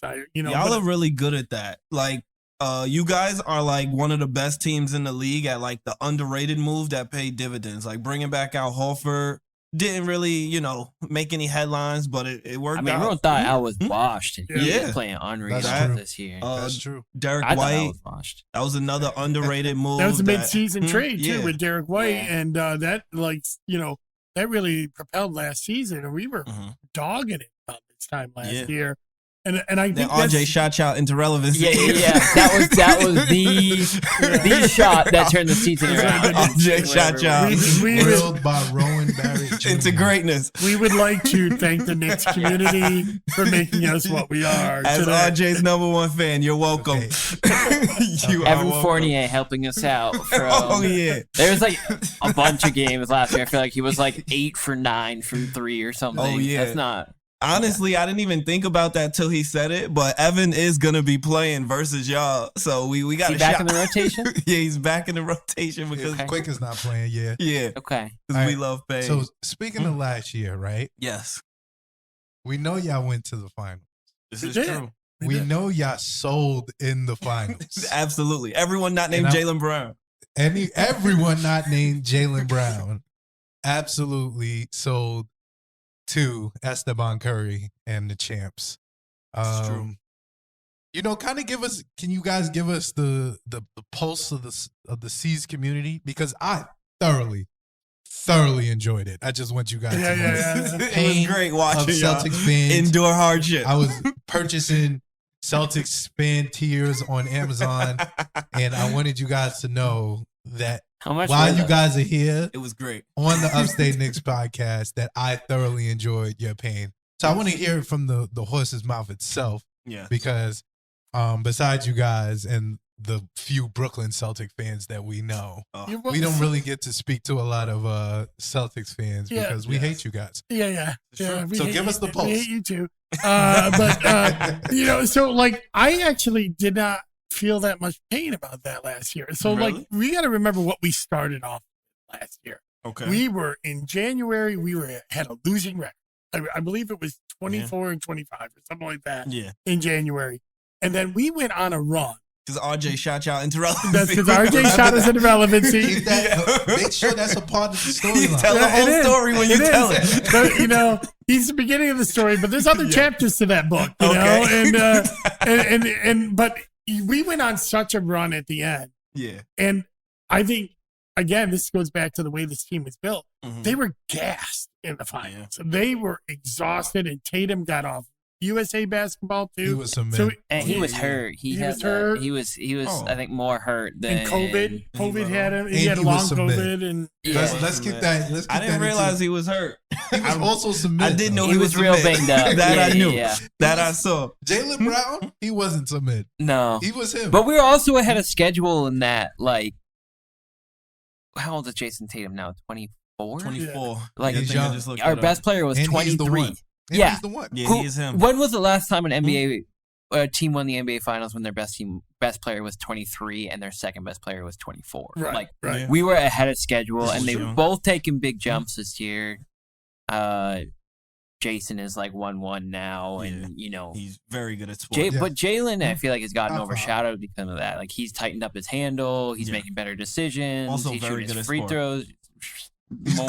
good. Very good Yeah. at sports. And they added, so they Very all good got at that sports. experience. Yes. Rob is back healthy again, and if he's still healthy, which he was not for He that was not. series, He was that hobbled. he had Mhm. just come back. He like didn't play the rest of the playoffs. Yeah. And, like clearly wasn't They Rob. threw Rob to the wolves. They had Rob out there with one leg. Yeah. Guarding Steph Curry. He was grim. Like he's not Steph Curry. Him and Horford. But he still on did islands. well. Like, Yeah. but we still got within, 5 minutes of Mhm. taking it to Game 7, Yes. and you never know what happens in Game 7. So This is true. the way I looked at last year is that it was all bonus, Yeah. and they learned a lot of lessons. They learned lessons about putting teams away when they can. Like they Mhm. let Miami stay in that series way too long, and Yeah. and that added to the exhaustion. James G. Yeah. He almost got you. Yeah. He I'm almost not did. gonna lie. Him He taking almost that got you. three. When he pulled up That for that shot. three, I thought he I was thought done. we were done. I was But like, then I remember he can't shoot. Hey, Yeah, he's that tired. That was That a was wild tough. shot. That That was was a tough. wild shot. and so when he pulled up for that three, I remember we were Jimmy Mo, Butler. Yeah, Zach, and I were watching that game Yeah. out in Saltine Warrior, and I was Man. about to go walk into traffic and Salina Street if that happened. That was But nuts. it just, Yes. but it was, Hmm? but I think they learned a lot of lessons last year, and I think you're seeing that. I even think they complain to the refs a little bit less now. Like Okay. like they'll that wait like? to the timeout to complain. Must be nice. Except for Grant Williams, who won't shut up. Grant was on one tonight too. He can't help it. Yeah, Grant Williams can't shut up, man. I love it, but he cannot shut up. But I don't mind that. But they seem to be like doing their complaining on the timeouts instead of doing their complaining and letting the other team go down and score. Yeah. You know, so I mean, I just think that they're maturing a lot, and they're deeper. They got Brogdon.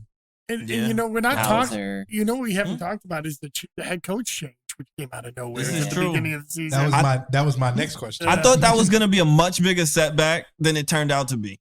Because Ime, I thought he was coaching last year. Like he was coaching. Yeah, I was really twisted. Yeah, he really was. He was doing a lot. They was bums, and like he was calling the players out in the press conference, and they responded to it. He was calling them out in the locker room. There was a story about how he said, "Are you guys going to stop playing like a bunch of assholes now?" And they did. Great energy, yeah. It's like he knows his team. Yeah. So I love to see that. He had the pulse. Yes. But how do you guys feel about? I mean, we don't got to talk about the Ime situation, but how do you guys feel about the new coach?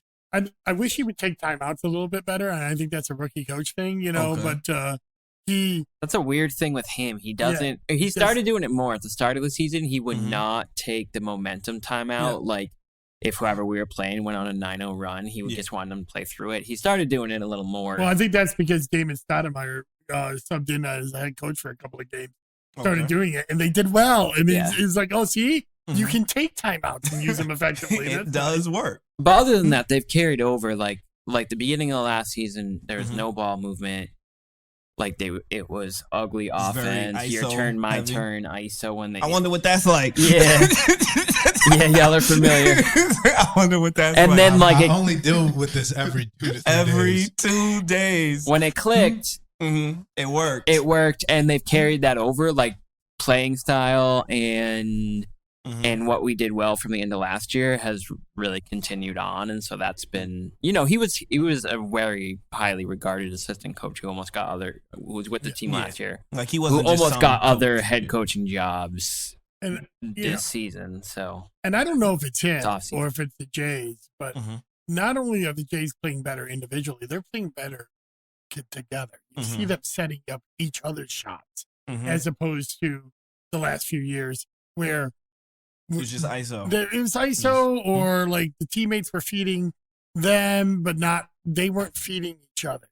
You see that a lot more right now, that they're looking for each other to you know, help them out when they get in a jam and stuff like that. They're not just ISOing and saying we're going to go through. Yeah, they realize that they have another superstar on the floor, and it makes it better when the team don't know what to do together. Yeah, must be nice. Can't just key in on one. A lot more Tatum as a screener and Brown. So it's more pick and roll. What you saying is pick and roll, Jalen, pick and roll Jays. Yeah, they've been doing that more. Tough. Tatum as a screener is elite. That's very tough. It makes sense. It almost makes too much sense. You want to know when the Celtics? So you want to know really why we have to bring the Celtics fans on? I'm giving the Celtics a pass because y'all earned a pass. You want to know when y'all earned a pass from me? When y'all swept the Brooklyn Nets. When I tell you that was one of the best days of my life. Watching Kyrie Irving and KD endure hardship. You guys had them in jail. It was beautiful. Especially the KD defense in that series. It was jail. Wild. It was like a masterclass on how to lock up, superstar level talent, and just being able to watch that. Because I watched all 4 games. We watched some of them together. It was beautiful. I loved it, and I loved it so much that I'm gonna give y'all a pass for a little bit. The pass is about to run out, though. We haven't lost to Brooklyn yet since. Really? I think we're What's that like? Against yeah. Must be nice. KD was hurt last time. We haven't really almost 4 years. Yeah. We have not beaten Brooklyn. I don't think we ever beat Kevin Durant on the Nets. We haven't. We've never beat Ben Simmons in general. That's tough. That's in general. That's tough. Never, ever. Fundamentally. That's tough Ben not to Simmons do. is right like 13-0 against the Knicks. That's 13-0. Absolutely atrocious. I'm not a petty man. Well, I'm a little petty because I'm a lot petty when it comes to Kyrie Irving, because the way he left the Celtics The way he talked about it afterwards. Hate. Spread the hate. Yeah, lots of hate. Very pro for hate Kyrie. podcast. For Kyrie, and look, in his anti-vax stand, and then how he was tweeting when he was like, "We're bringing the world together with our playoff run or with our championship run." And I'm like, really? How'd that work out? That didn't work out. You're bringing the world together against you. That's what you're doing. Because the Brooklyn Nets are like the Dallas Cowboys now, right? You're either a Brooklyn Nets fan or you hate them. Yes. And I am on and the there are other very side. few of them. So yes. They do not. We have also a don't large refer fan to Brooklyn Nets as Brooklyn Nets. Yeah, they the the Jersey New Jersey Nets. Nets. They the New Jersey Nets. Carry Kittles forever. Carry Kittles. That's the crazy part. Is I didn't hate the New Jersey Nets. No. Carry Kittles. That's early I used to 2000s. when they were in New Jersey. Yeah. Kenyon Where Martin. they belong. Yeah, I That forgot. was cool. Yeah. But like Beat the Celtics in the Eastern Conference Finals, though. Yeah, Beat the they Celtics did. in the Eastern But you know what? Conference. They did also. Y'all totally sold that one. In many ways, We weren't even good. I still don't understand how that team made it. Eastern Conference Finals. That was Paul Pierce. And Paul that Pierce, It was but, all like, Paul Pierce. That was a very. It was gross. Yeah, not much else on those teams. I do though. We got to gross. thank the New Jersey Brooklyn Nets because they helped us make our team. Because we traded them old Paul Pierce. We traded them all of those old players. We got a lot of first rounders, and some of those first rounders turned into the Jays. Jason Tatum and Jaylen Brown and franchise rebuild pieces. This is another reason why I hate the Brooklyn Nets. The New Jersey Nets. It's annoying too because as a Brooklynite, I wanted to like them, but I can't. No, I just can't. KD and Kyrie make it so hard to like them, and I'm not doing it anymore. And I'm glad y'all punched them out. So y'all get a pass as the Celtic. y'all don't get a pass from me. It's still beef. Still beef from the roof. Still beef. It's always beef with the Celtics. Are you That's crazy? fair. Well, You forgot what they did to us when they got J.R. Smith suspended for Game 5? We punched them out. We did, and then we got cooked because J.R. Smith was suspended. This is true, but the last time the Knicks played the Celtics in the playoffs, we won in 6. We did. Just We know did. that. Know that I know that. I just remember know that John needs to know that too. When was that? 2013. Well, that was your revenge for Yeah. when Ubuntu, the Ubuntu team, and you guys were like, we're a rivalry, and Paul Pierce was like, we're not rivals. We're not rivals. You're not. You're not our rivals right now. Stop. Y'all up. Honestly, that's really how I feel right now, where like the Celtics can't be our rivals until we become better. And we are not doing that. We're going the other way. So the rivalry is postponed for a little bit. And that's okay. That's how it has to be. Any other top line things y'all want to talk about before we get into this horrendous matchup? I ain't gonna hold you. We might win this game though.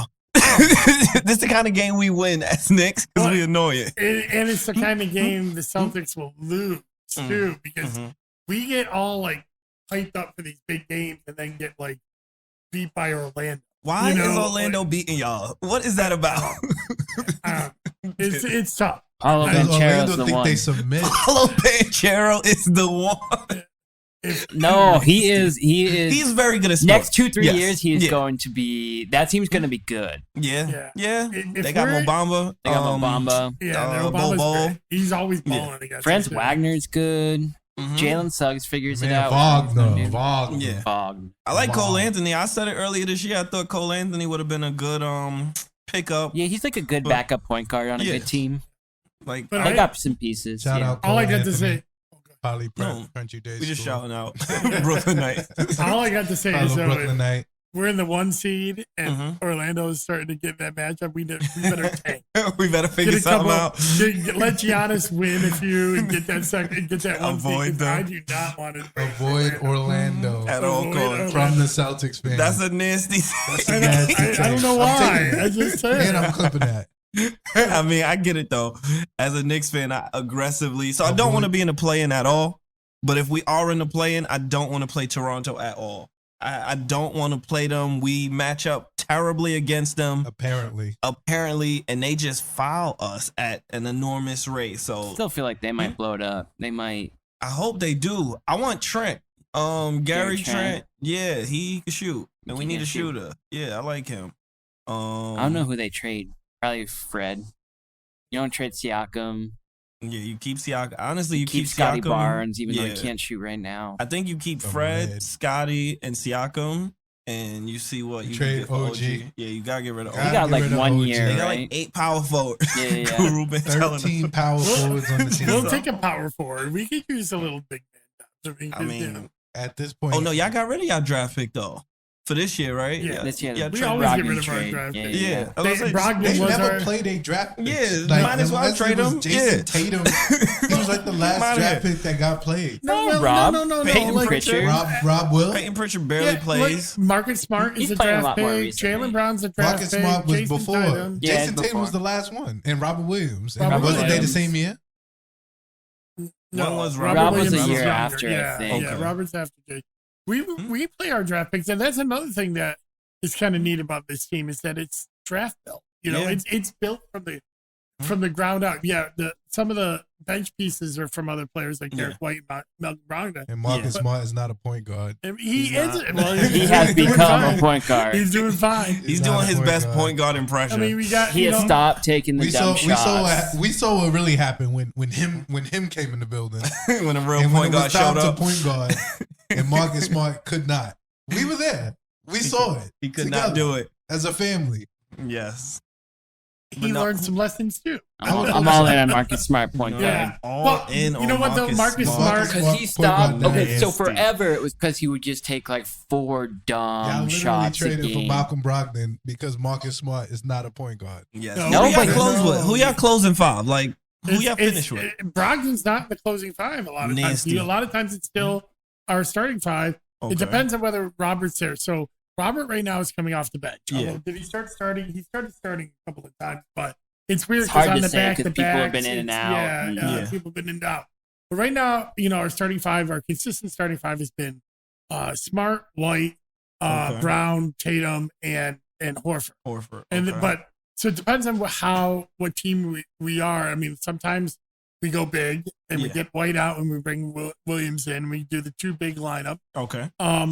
But and sometimes we keep White in for the start because White on defense, he's like the top blocking guard. He's getting steals. He sometimes can't hit a shot to save his life, but he's been a lot better this year though. Last year he was real streaky. This year, scrappy. But like if we need somebody to lock down, an opposing guard, really good at that. And I'll tell you this: Marcus is a point guard for this team. He's not. I don't think he can be a point guard for a lot of teams, but he's a really good point guard for 2 forwards that are essentially the same player as Jalen and Jason. Yeah.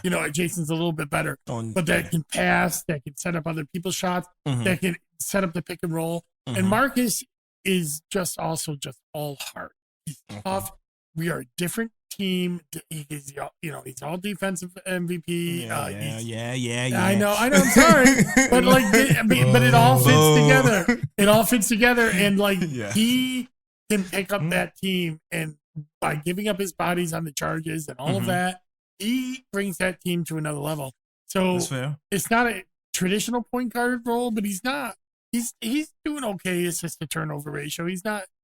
He's not jacking up the stupid 3 that early in the shot clock like he was the last few years. Where he's not trying 21 seconds in the shot clock, and he's just jacking it up. Marcus Smart, Van Vliet, chucking it up, nasty.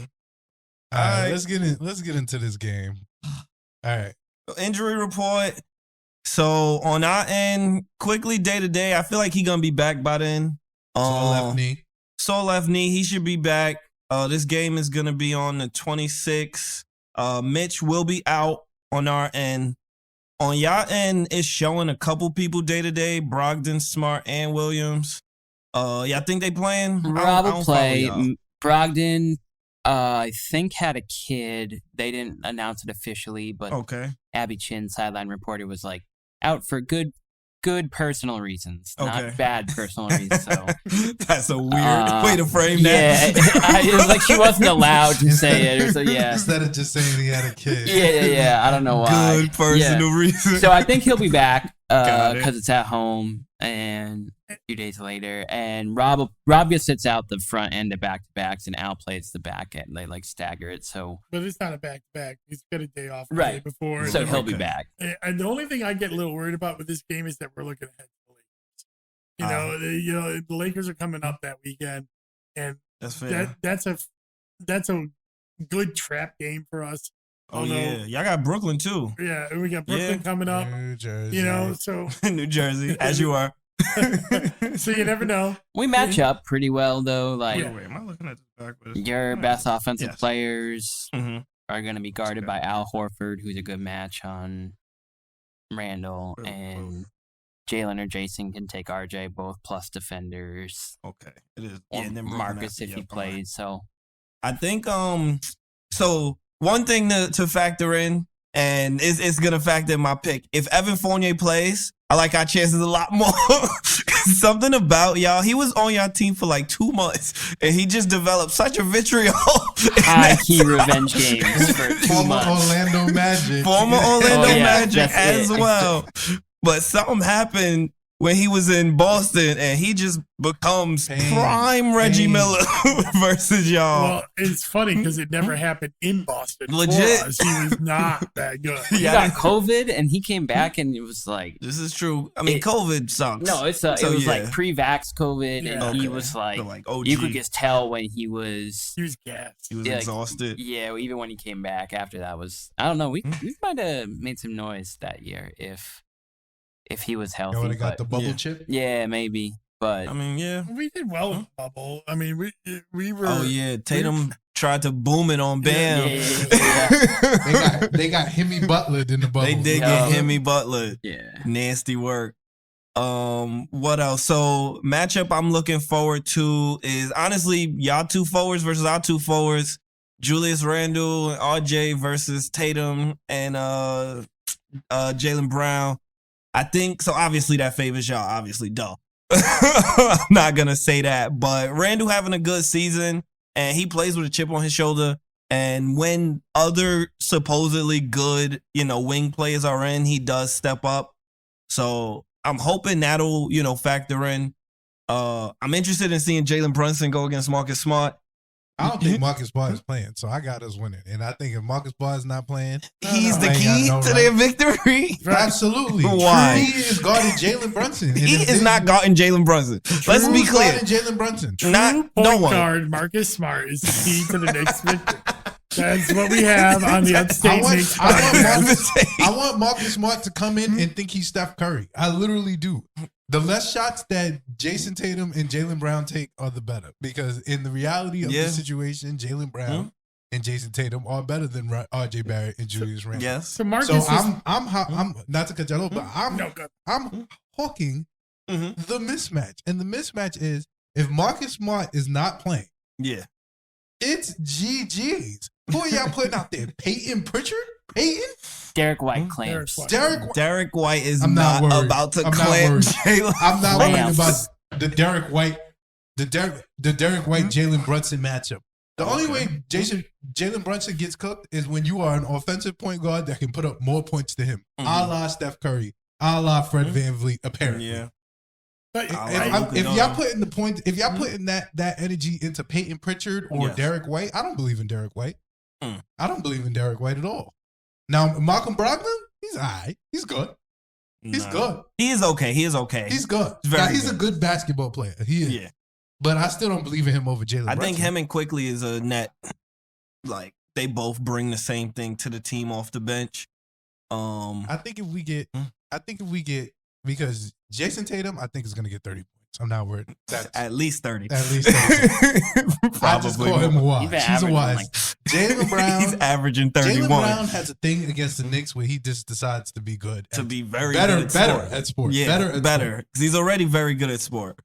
So those two are watch. If we could get Julius and RJ to give us their average 25 and 20. Points, I can thoroughly expect Jalen Brunson to cook whatever point guard you guys have out. What's the matchup y'all looking forward to as Celtics fans? Where y'all think y'all gonna shine? I really think that it's down low that's gonna have some fun. if Horford and Williams are playing together, that is fair. That is very fair. Because we got no Mitchell Robinson. Yeah, if you got no Mitch, like he's a good matchup for Rob. Yes, but Rob can create havoc if like is Rob playing? Like he's probably playing. So. I think so. See, look, they're on a back-to-back right now. Okay, and I'm betting that Marcus is going to miss both those games. Okay, Horford and Williams will do their customary split. Yeah, and I think they come back for the next full squad because they have a game off after that before they go to LA. So okay. I think those 2 games and then Brooklyn after that. I think this is like kind of a little run here where they can like go full squad and not have people resting weird. We just don't know about Brock. Is wife having a kid? Yeah. Is what's going on there? Back? Take the week off. Yeah. Sit out. Take some time. You don't need to play this one. But like that again, that's like season management. We're not trying to win. What that's like? What's that like? No clue what you're talking about. Anti-Tibbs does not compute. I mean, we even let speaking anti-Tibbs rhetoric right now. Thomas Thibodeau would kill you. We even let like Jason Tatum take off a game for his son's birthday the other day. Really? Oh wow! I mean, like it was like his son's birthday, and they're like, "That's why he's not playing." I'm like, his son's birthday? That's why he's not playing? Look at the personal days. They get PTO. They're like, how you get son's birthday? Son's birthday. Jaylen Brown out. Child's birthday. Child's birthday. It was Jason Tatum. Deuce birthday. Deuce Tatum. Deuce is on the team. On the injury report. Jason Tatum out. Deuce Tatum. Deuce Tatum. I will say one thing that annoys me. Robert Williams absolutely has RJ Barrett's number. It makes no sense. He's in every his time head. he tried to punch every time he tries to go up. Robert, I think he had like 5 blocks on RJ Barrett. Like specifically just RJ. And I was like, dude, stop trying to go up on him. Please. Like pull up. I beg of you. I beg of you. you. Stop letting this one man punch your shot. But yeah, no, I'm frustrated about that. If I'm being honest, if I gotta make a pick, I don't have us winning this game. I don't. I would like to, but with no Mitch, we just can't guard anyone. And in my head, I just see Jason Tatum just going to the rack at will. Yeah, just no rim protection. None at all. No Mitch. Just straight to the paint. Like, honestly, I could really see him taking like 3 or 4 total 3-pointers. Just going straight up Hartenstein's chest. Yep. Jericho Sims' chest. Maybe if Tibbs wasn't so hard-headed and we went like small and played OB, I might have some hope because we could outrun y'all maybe, but this is Thomas.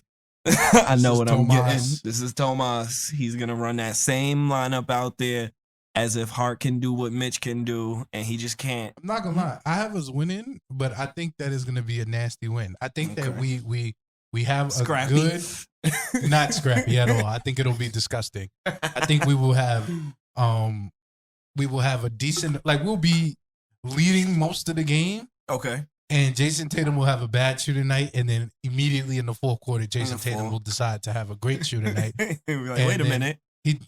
Wait, I'm good at sport. I'm really good at this, and can't guard me. He will start pulling, and I think we squeeze it out at the end. I don't think it's a blowout. I think it's RJ Barrett bank shot 3 at the buzzer. It might be. Star J. Well, we'll see. I mean, like I don't know if it does smell like the kind of trap game that the Celtics have been.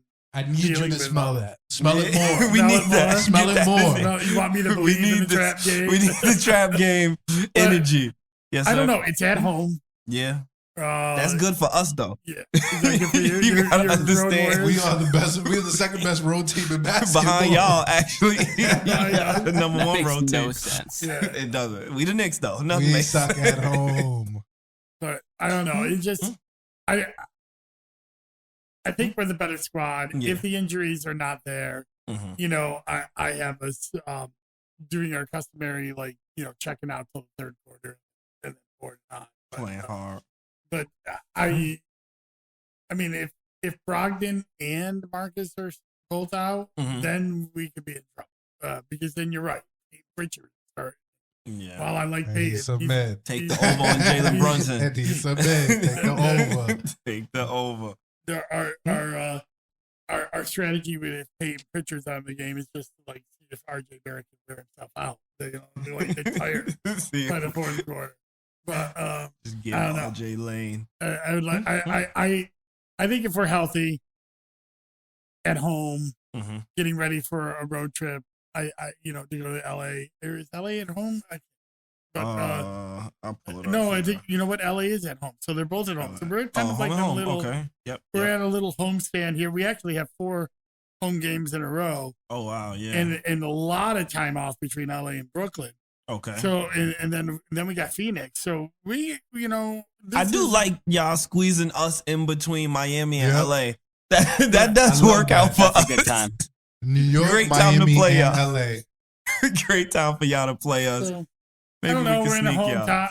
I think if the injuries aren't as bad as they're saying they aren't, and that we have a full squad, I think I would not be surprised if they just are looking ahead to the Lakers in Brooklyn and just let y'all look ahead. Look ahead, please. Look ahead. Before y'all take off, again, thank y'all for coming on. I really do appreciate y'all coming on to the show. So Guru probably not gonna let me do this again, so we probably won't get y'all on again. Do y'all want to make any bold end of season predictions or not yet? Not feeling that? Too early. Too early? I mean, this time last season we were so bad. This is true. And then we turned it around. Then RJ shot y'all into greatness. He did. RJ tell the whole story. RJ Tell the whole story. Changed the whole trajectory of the season. But I don't know. I mean, I think we're the favorites to be the number 1 seed. Yeah. I think we're the favorites to be the number 1 seed overall. Yeah, I think y'all the favorites in the East, and I think we're the like East is the several stronger games ahead. It's not like we're battling back and forth. And as long as we don't get a major injury, which is always an issue. That is real. Then gonna be Bucks Celtics conference finals, and whoever wins probably wins. Bucks Celtics conference finals. Yeah, I think that's. Yeah, I'm calling that too. Yeah, I'm calling. That's that not really now. a hot take. I feel like I don't believe in Cleveland at all. No, and I don't believe in New Jersey at all. I mean, the question is what happens out west. I believe in JoJo. I don't think that matters. James is Harden. Is Denver for real out west? Is Golden State just tanking it and they're gonna just? If it's not Golden State, I think whoever wins the East wins the finals in 5. Whether it's y'all or Milwaukee. My scorching hot take is Lakers conference finals. I could see that. I could definitely see that. If AD's healthy. Yeah, if AD's healthy. Because when he was healthy, they was on like a winning streak. They just traded for Roy Hachimura today. Gave up nothing, which is like decent. And they still have their first round pick, so they can go get more. Yeah, they looking to get Cam. We'll see. But like, I do think he could be a good off the bench piece. But they need like a shooter. It's all Anthony Davis. Yeah, you absolutely. Can't, like nothing else. Honestly, it's like y'all losing Tatum. Yeah. Like, of course you're gonna be losing games. Yeah. Like, this is a really good player. Yeah, I just never want to face LeBron because that's fair. He just kills us every time. It's LeBron James. LeBron James.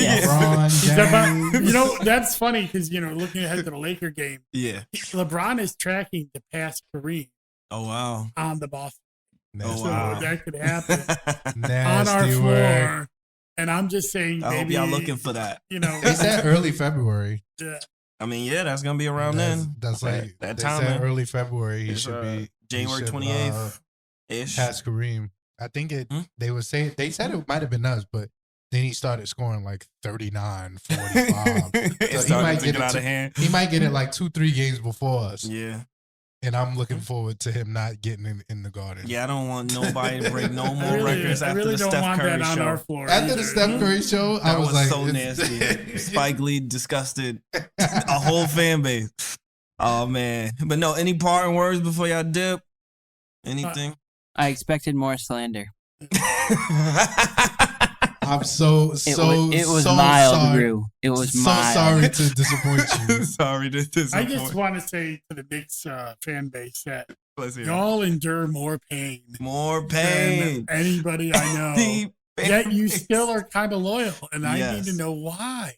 What have they done for you lately? We are the most loyal fan base ever. The Knicks are And we reap low. none of the benefits. None of the benefits. None. I have a friend who's a Celtics fan. I'll shout him out, my boy Marco. Boo. But boo Celtics fan. Boo Celtics. But for that, like, it was really like a 2 or 3 year rebuild.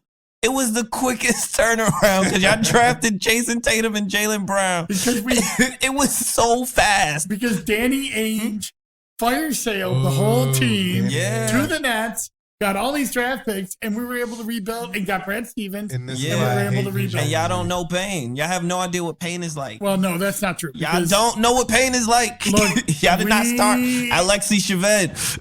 We lived through. Y'all really don't know what pain is. Y'all don't know what it's like. Anything you're about to say, Did I have not like draft Andrea three. Bargnani. I have Did like not trade 3 for Andrea times Bargnani. worse scenarios with anything Celtics related. I know, but the 90s was a long Darren time. Jeffries was our starting power forward. The for 3 90s years. was a long time. But After when Larry Bird retired in '93, then we went into the desert. from 93 till when? Years, till like 2008. 93 to No, we had an 08. Eastern Conference Finals here, early Paul Pierce. Yeah, but I Yeah. never really believed that we were going to actually. We started Sasha Vujacic. Yeah, if we gonna do Non-Lakers that, Sasha Vujacic. if we gonna do that, because the Marbury era was horrendous. Isaiah Horrendous. Thomas, That was Tom. fun. We had the mellow. This is pain. You guys don't know pain. Enjoy the happiness. You They know, have I'm no clue what the pain is Yes. Just know one day it could be you on this end of the pain.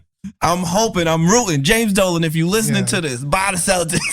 I will give you money. Please. At least $3. Buy the At least Celtics $3. and let them endure some hardship for a generation or two. Because this is rough times, but I'm happy for y'all. I hope y'all do. I'm not. Keep beating Brooklyn, and y'all will keep, me at bay. But again, thank y'all for coming on the show. I really do appreciate the guest spot, and go Knicks. Go Knicks. Thanks, yeah. Yeah, thanks for having us on. It's really a lot of fun. Yes, sir. And now we're going into Brooklyn. New Jersey. In New Jersey. At New Jersey in the Barclays. No KD. Probably Ben Simmons. We got a shot. Probably Uncle Drew. I would like the record to reflect we have never beaten Ben Simmons Ever. That's ever kind of crazy to me. since he's played basketball professionally in the National Basketball Association. We have not beaten Ben Simmons. It is one of the stats that I started noticing when Ben Simmons was 6-0 against us. Now Ben Simmons is like 13-0 against us, and it is literally the most embarrassing thing I could possibly think of as a Knicks fan, that we have yet to beat Ben Simmons. We haven't beat Ben Simmons in Philly. We just played Ben Simmons for the first time in Brooklyn, and we sold. And this is the second time we'll play Ben Simmons. And I would like to beat Ben Simmons once. I also would like to beat Ben Simmons once, let's be clear. With that being said, I think we lose this game. I think we lose this game because we just do not play good against New Jersey. I do not know why. We are like 0-11 against New Jersey. Yeah, we haven't beaten them in like the 3 KD years. era. Yeah. Yeah, we haven't beat them in like 3 years. We have lost to different iterations of New Jersey. We've lost to bad New Jersey teams, like when KD and Kyrie weren't playing at all. Yep. Like we've lost to like Edmund Sumner. We lost to Cam Thomas. I feel like James Harden went off one of James those Harden games. went one of those games. He played one half one of those games. Like we always lose to New Jersey, and I don't see that changing. Unfortunately, I don't like to admit that publicly, but they just one of those teams that have our numbers, and until we beat them, I cannot confidently choose us to beat New Jersey until they prove me wrong in one of these previews. Honestly, because it's tough. Like Kyrie, he always decides to go off. Like Yeah. and, He circles this game on this calendar. Yeah, Kyrie is definitely because he's from New Jersey. Yeah. Like this is a big game for him. I think him and KD wanted to come here. I know y'all know the story by Yeah. now. 2019? One Free of them agency? years. Maybe 20, yeah, whatever. They wanted to come here, but the Knicks wanted insurance off of KD coming off the injury. Yep. And they felt slighted by that. He was like, I'm Kevin Durant, blah, blah, blah. And ever since then, they've been telling the world about how, there's two teams in this town and, it's not all about the Knicks. And meanwhile, nobody's showing up. Nobody cares about the Nets. All these all-stars. With that being said, outside of Kevin Durant, this is a very raw lineup. So, Kyrie, Jalen Brunson, wash. Two players that can get buckets at will, that are not going to guard really anybody. So take the over for both of them. I think they're going to guard each other, and both of them going to be scoring up. After this matchup, there's no reason we shouldn't win this game. I'm sorry. Nick Claxton, Seth Curry, TJ Warren, Royce O'Neal, Joe Harris, they might have a better collection of mid players than us. They have so many people that I'm like, oh yeah, that guy. He could be something. But I just don't want to believe that RJ Barrett and Julius Randle can outplay all these mid dudes. With that being said, RJ Barrett and Julius Randle will not outplay all these mid dudes. So I too am going with New Jersey. Win. But it hurts so much. Why are we not better? We should be better than this team. KD. But we not. No KD and no Mitch. We should win that. That should be better for us. We're not winning it because we suck. But yeah, that's the week. Is it another game? No, right? No. Is it? Yeah. This is it for it. So it is time. Next clicks. LOL Knicks. We're the Knicks fans and Knicks haters. I got nothing. And I blame the Knicks. So, Ru, if you got anything, this is your moment. But I couldn't even be on Knicks Twitter this week because the Knicks were depressing me. I could not do it. It was hard being on Twitter. Let me see if I can find mods. So frustrating.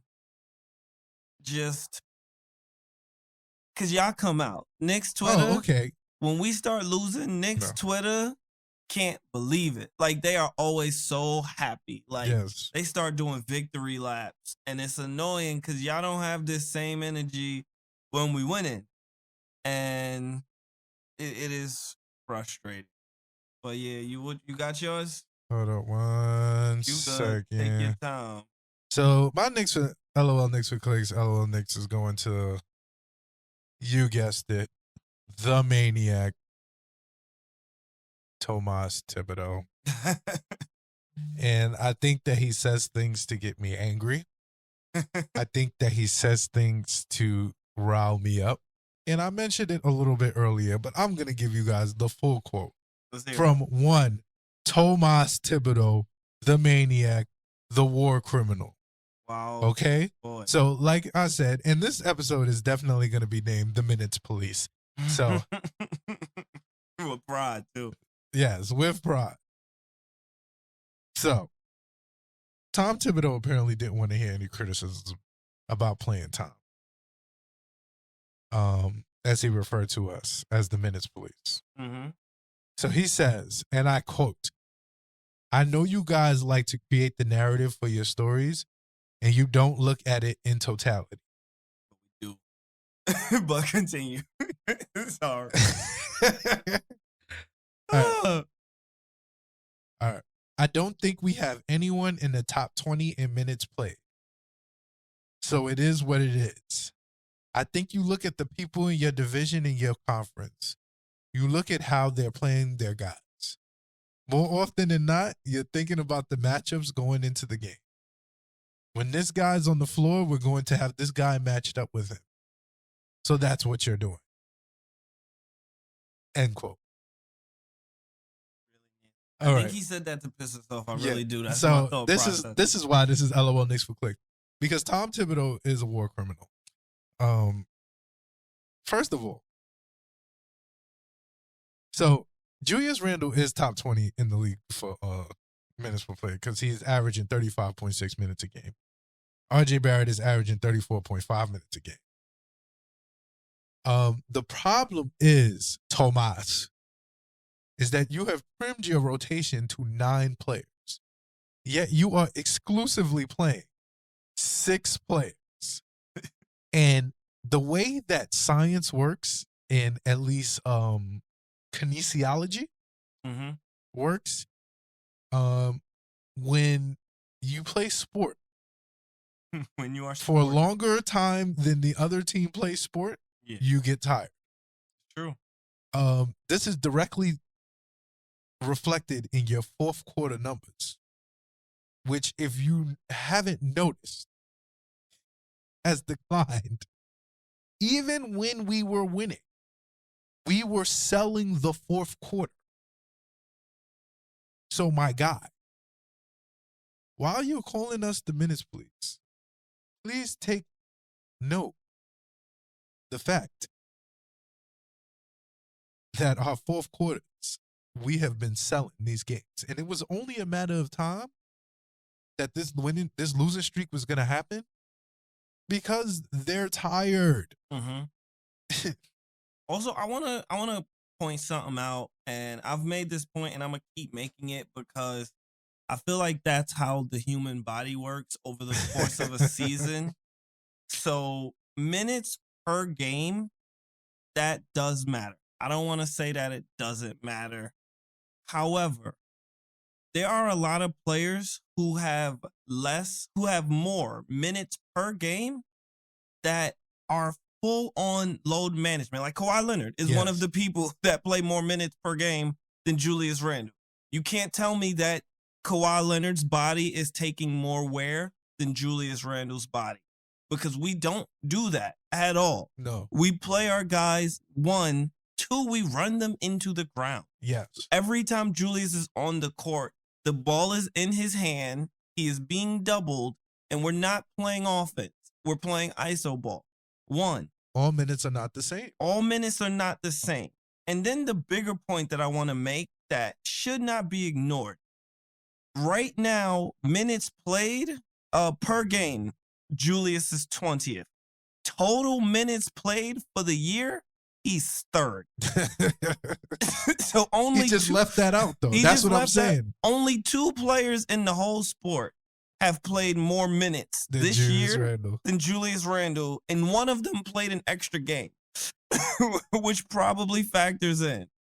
With that being said, like, all minutes are not the same, and like, I don't understand why he's like aiming for this. Like, why is this an achievement? Julius, I love Julius. He's an all-star, very good player. His backup is very good. There's no reason to force Julius minutes on us. There's no reason. He shouldn't be getting 36 minutes. He should be getting like 32, and Obi should be getting like 16. Like, Obi should be playing. There's no reason to force you. Like, it's a long season. It's a long season. And shut up, Thomas. It's pissing me off. He gotta go now. I'm at that point. You mad at him? He gotta go. I'm mad at him. He's doing stupidness. He's some mid and saying mid things. And we wasting RJ and Julius' best years trying to help fucking Tibbs live out this 90s dream. Of 90s balls. Yeah, fuck 90s balls. Now, we could be. I really think if our coach was Ime Udoka, literally anybody else, just you not advocated him, for this. I think we're 5 games better. I think he's making us worse because he's running our best players into the ground. Yeah, he's some mid. He is some mid. That's it. I feel like that's the best explanation for it. Like, when it comes down to it, is he mid or is he not mid? And he is mid. Yeah. Buy a sale. All right. Thank you guys for tuning in. Yeah. It's tough. I'm predicting a 1-2 week, and my only win I'm predicting is to the Celtics, just because I couldn't bear admit failure in front of Celtics fans. I feel that. Another shout out to Dustin and Zach for coming on the show. Yes, Thank you. Also want to shout out folks in the Facebook group. Yep. You guys have been keeping us, like, keeping me at least sane, because it's really hard being a Knicks fan these days. We gotta process this together, man. Yeah, it's tough. It's very tough. Allowing us to process this together. Thank you for tuning in. If you made it this far, you are super loyal. And we love to see it. Maybe next week, not now because I'm exhausted, but I do want to start doing trivia, just because I did Knicks trivia the other day. So start throwing trivia at y'all. Nice. It's fun. But for now, y'all take it easy, and take us out. Follow us everywhere. Oh yeah, follow everybody. My fault. I'm exhausted, y'all. It's all Follow good. Smooth Family ENT. Our producers. Follow Upstate _Knicks. Yes, Be sure to yes. like, subscribe, comment. All of that Great. helps us, promote the channel so that we could connect with even more Knicks fans. Be sure to follow me at MoBreezy213. Where can they find you, Guru? At Frostman Guru everywhere you need me. Yep. So check us out. We looking forward to hearing from y'all forward. And remember, they could take you out the city, but the garden, the garden is in your heart forever. And ever and ever. Yeah, take it easy. Go Knicks.